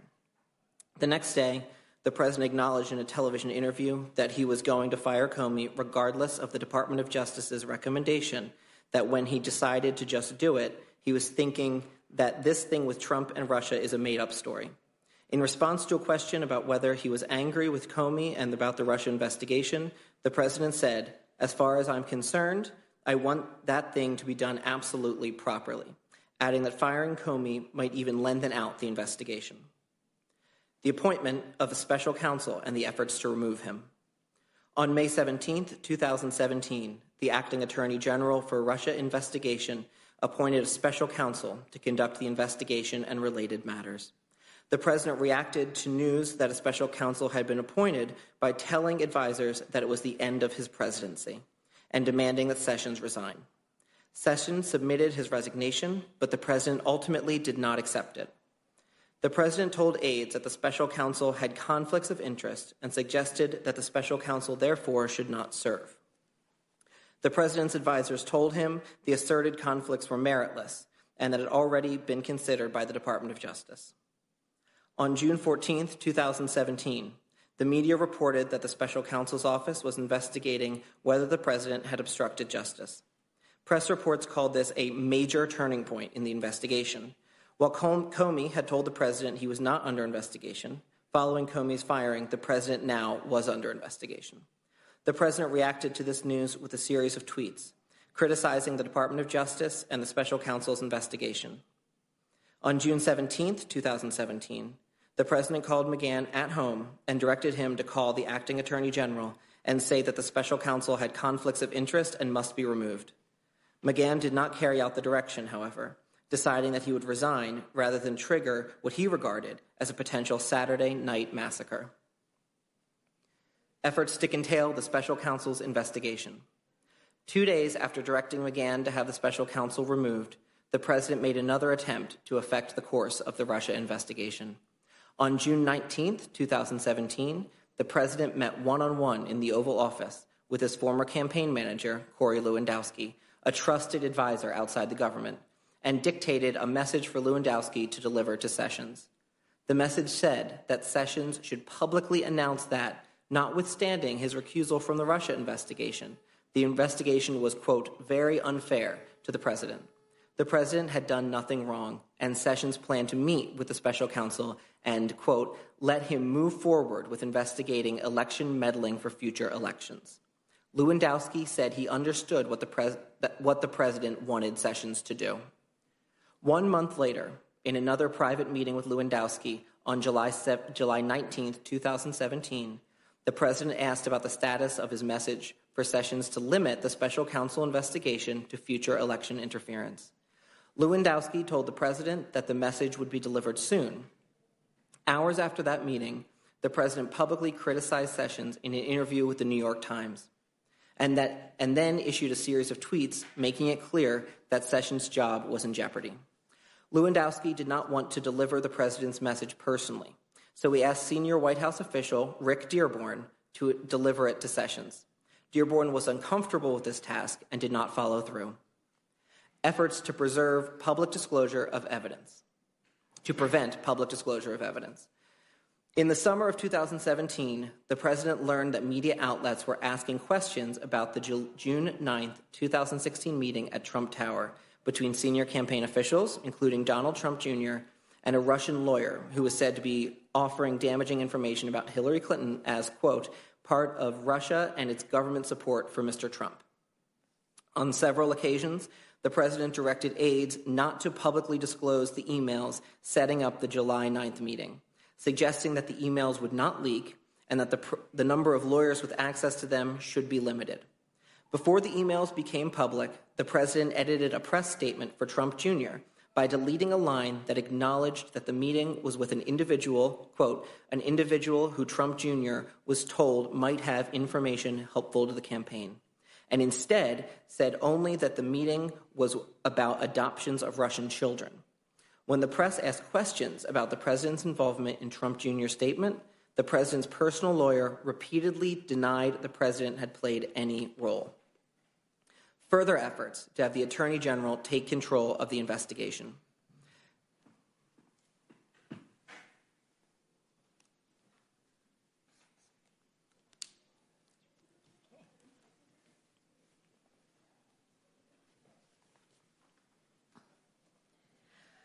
Further efforts to have the Attorney General take control of the investigation. In early summer 2017, the President called Sessions at home and again asked him to reverse his recusal from the Russia investigation. Sessions did not reverse his recusal. In October 2017, the President met privately with Sessions in the Oval Office and asked him to take a look at investigating Clinton. In December 2017, shortly after Flynn pled guilty pursuant to a cooperation agreement, the President met with Sessions in the Oval Office and suggested, according to notes taken by a senior advisor, that if Sessions unrecused and took back supervision of the Russia investigation, he would be a hero. The President told Sessions, I'm not going to do anything or direct you to do anything. I just want to be treated fairly. In response, Sessions volunteered that he'd never seen anything improper on the campaign and told the President there was a whole new leadership team in place. He did not unrecuse. Efforts to have McGahn deny that the President had ordered him to have the special counsel removed. In early 2018, the press reported that the President had directed McGahn to have the special counsel removed in June 2017, and that McGahn had threatened to resign rather than carry out the order. The President reacted to the news story by directing White House officials to tell McGahn to dispute the story and create a record stating he had not been ordered to have the special counsel removed. McGahn told those officials that the media reports were accurate in stating that the President had directed McGahn to have the special counsel removed. The President then met with McGahn in the Oval Office and again pressured him to deny the reports. In the same meeting, the President also asked McGahn why he had told the special counsel about the President's effort to remove the special counsel and why McGahn took notes of his conversations with the President. McGahn refused to back away from what he remembered happening and perceived the President to be testing his mettle. Conduct towards Flynn Manafort. After Flynn withdrew from a joint defense agreement with the President and began cooperating with the President's personal counsel left a message for Flynn's attorneys reminding them of the President's warm feelings towards Flynn, which he said still remains, and asking for a heads up if Flynn knew information that implicates the President. When Flynn's counsel reiterated that Flynn could no longer share information pursuant to a joint defense agreement, the President's personal counsel said he would make sure that the President knew that Flynn's actions reflected hostility towards the President. During Manafort's prosecution and when the jury in his criminal trial was deliberating, the President praised Manafort in public and said that Manafort was being treated unfairly and declined to rule out a pardon. After Manafort was convicted, the president called Manafort a brave man for refusing to break and said that flipping almost ought to be outlawed. Portion redacted. Conduct involving Michael Cohen. The president's conduct towards Michael Cohen, a former Trump Organization executive, changed from praise for Cohen when he falsely minimized the president's involvement in the Trump Tower Moscow project to castigation of Cohen when he became a cooperating witness. From September 2015 to June 2016, Cohen had pursued the Trump Tower Moscow project on behalf of the Trump Organization and had briefed candidate Trump on the project numerous times, including discussing whether Trump should travel to Russia to advance the deal.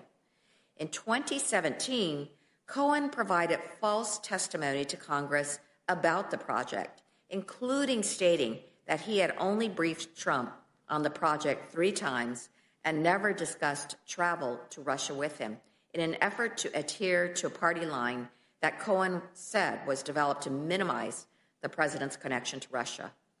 While preparing for his congressional testimony, Cohen had extensive discussions with the president's personal counsel, who, according to Cohen, said that Cohen should stay on message and not contradict the president.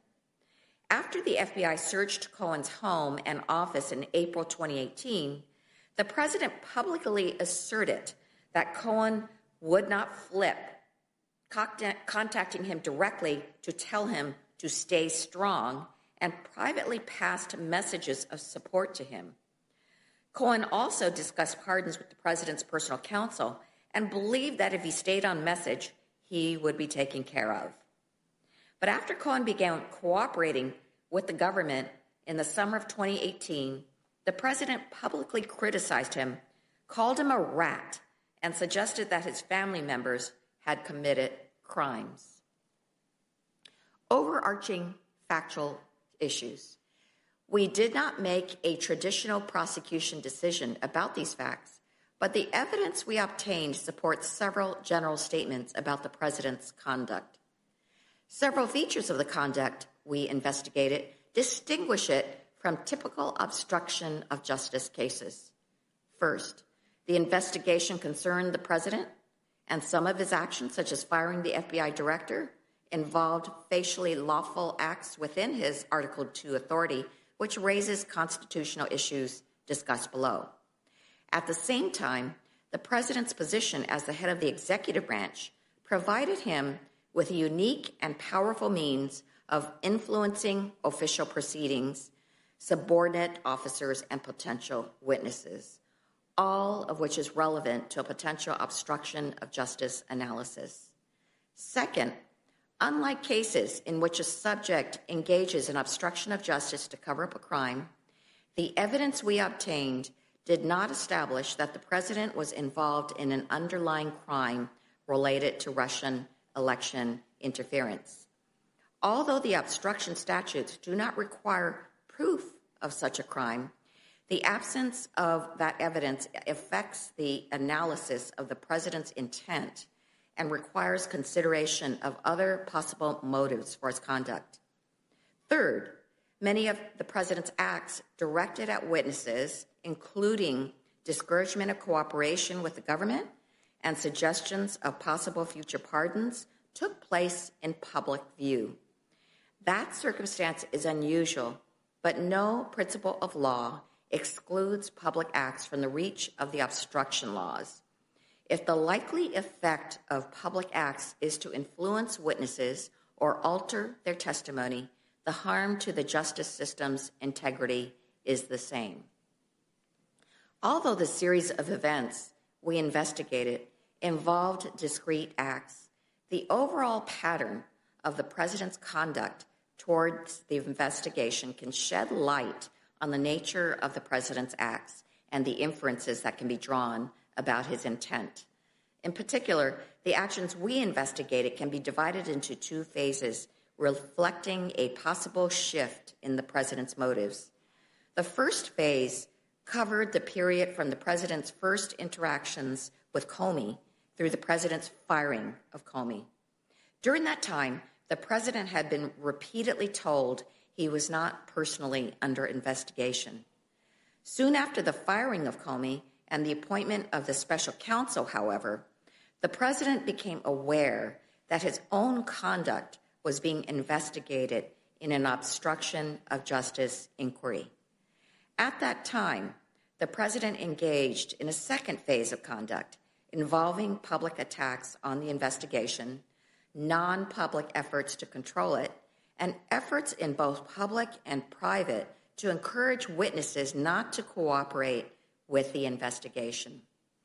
Judgments about the nature of the president's motives during each phase would be informed by the totality of the evidence. Statutory and constitutional defenses. The president's counsel raised statutory and constitutional defenses to a possible obstruction of justice analysis of the conduct we investigated. We concluded that none of those legal defenses provided a basis for declining to investigate the facts. Statutory defenses.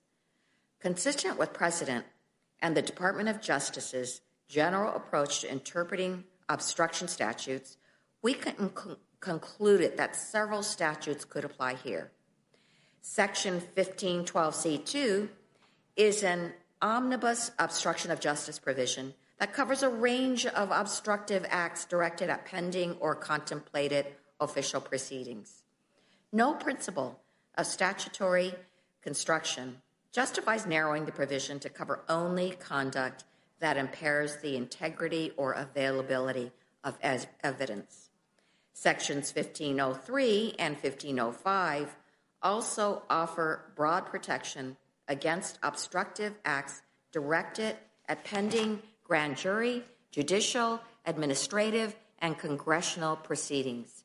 And they are supplemented by a provision in Section 1512B aimed specifically at conduct intended to prevent or hinder the communication to law enforcement or of information related to a federal crime. Constitutional defenses. As for constitutional defenses arising from the president's status as the head of the executive branch, we recognize that the Department of Justice and the courts have not definitively resolved these issues. We therefore examined those issues through the framework established by Supreme Court precedent governing separation of power issues.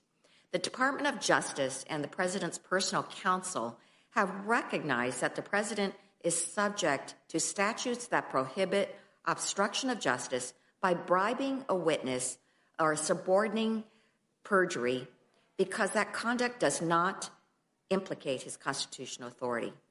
With respect to whether the president can be found to have obstructed justice by exercising his powers under Article 2 of the Constitution, we concluded that Congress has authority to prohibit a president's corrupt use of his authority in order to protect the integrity of the administration of justice. Under applicable Supreme Court precedent, the Constitution does not categorically and permanently immunize a president for obstructing justice through the use of his Article 2 powers. The separation of powers doctrine authorizes Congress to protect official proceedings, including those of courts and grand juries, from corrupt, obstructive acts regardless of their source. We also concluded that any inroad on presidential authority that would occur from prohibiting corrupt acts does not undermine the president's ability to fulfill his constitutional mission. The term corruptly sets a demanding standard. It requires a concrete showing that a person acted with the intent to obtain an improper advantage for himself or someone else, inconsistent with official duty and the rights of others. A preclusion of corrupt official action does not diminish the president's ability to exercise Article 2 powers. For example, the proper supervision of criminal law does not demand freedom for the president to act with a corrupt intention to shield himself from criminal punishment, avoiding financial liability, or preventing personal embarrassment.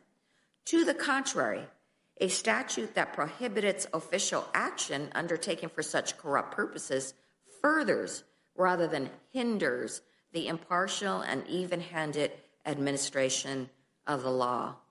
It also aligns with the president's constitutional duty to faithfully execute the laws.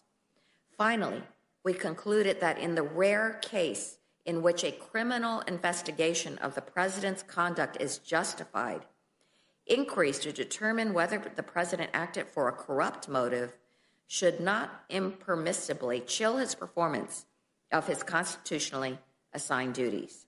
The conclusion that Congress may apply the obstruction laws to the president's corrupt exercise of the powers of office accords with our constitutional system of checks and balances and the principle that no person is above the law. Conclusion.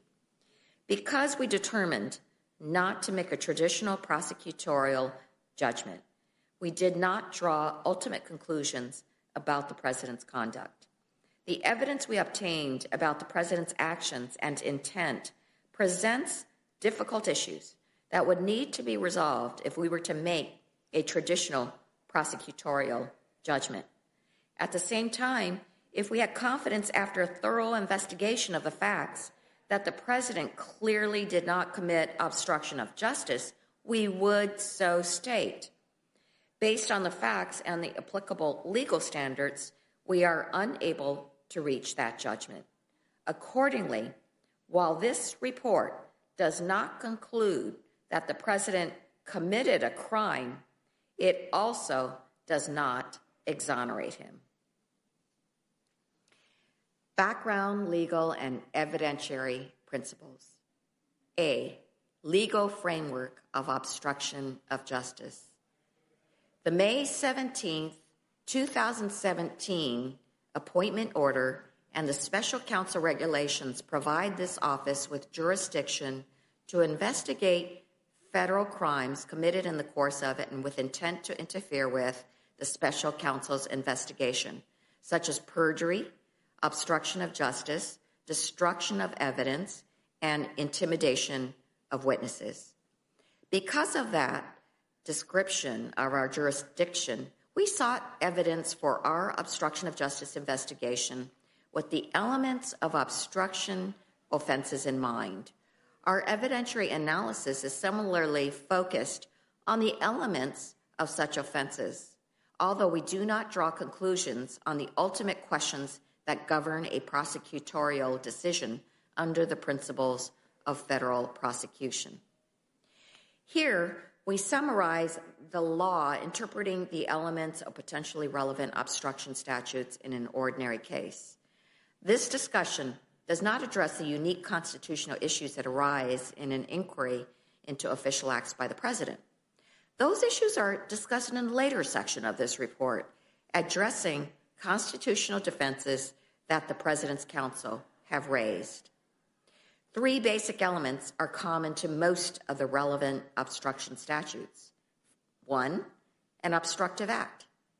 2, a nexus between the obstructive act and an official proceeding. And 3, a corrupt intent. We describe those elements as they have been interpreted by the courts. We then discuss a more specific statute aimed at witness tampering and describe the requirements for attempted offenses and endeavors to obstruct justice. Obstructive act. Obstruction of justice law reaches all corrupt conduct capable of producing an effect that prevents justice from being duly administered, regardless of the means employed.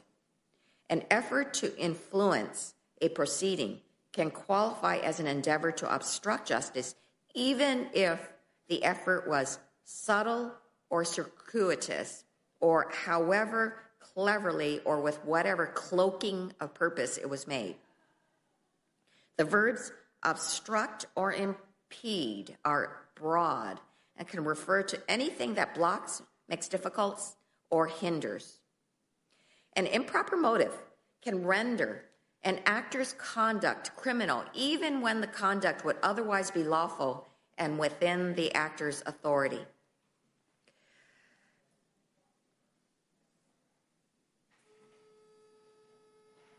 Nexus to a pending or contemplated official proceeding. Obstruction of justice law generally requires a nexus or connection to an official proceeding.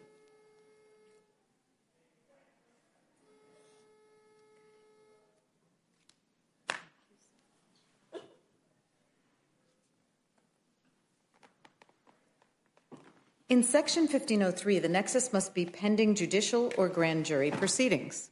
In Section 1505, the nexus can include a connection to a pending federal agency proceeding or a congressional inquiry or investigation. Under both statutes, the government must demonstrate a relationship in time, causation, or logic between the obstructive act and the proceeding or inquiry to be obstructed. Section 1512C prohibits obstructive efforts aimed at official proceedings, including judicial or grand jury proceedings. For purposes of Section 1512, an official proceeding need not be pending or about to be instituted at the time of the offense.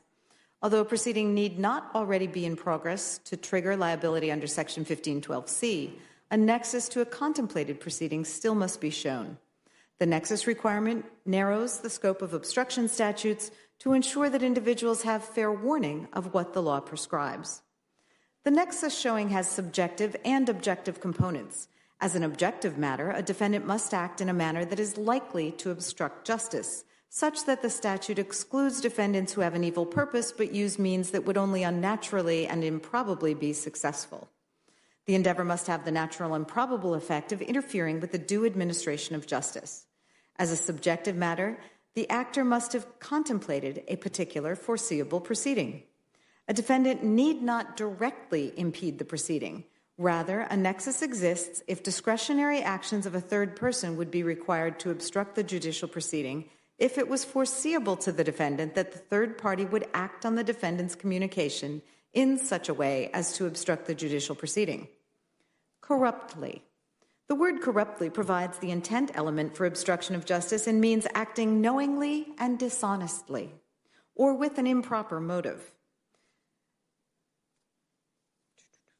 Lots of citations. The requisite showing is made when a person acted with an intent to obtain an improper advantage for himself or someone else, inconsistent with official duty and the right of others. Witness tampering. A more specific provision in Section 1512 prohibits tampering with a witness. To establish corrupt persuasion, it is sufficient that the defendant asked a potential witness to lie to investigators in contemplation of a likely federal investigation into his conduct. The persuasion need not be coercive, intimidating, or explicit. It is sufficient to urge, induce, ask, argue, give reasons, coach, remind witnesses by planting misleading facts. Corrupt persuasion is shown where a defendant tells a potential witness a false story as if the story were true, intending that the witness believe the story and testify to it. It also covers urging a witness to recall a fact that the witness did not know, even if the fact was actually true. Corrupt persuasion also can be shown in certain circumstances when a person with an improper motive urges a witness not to cooperate with law enforcement.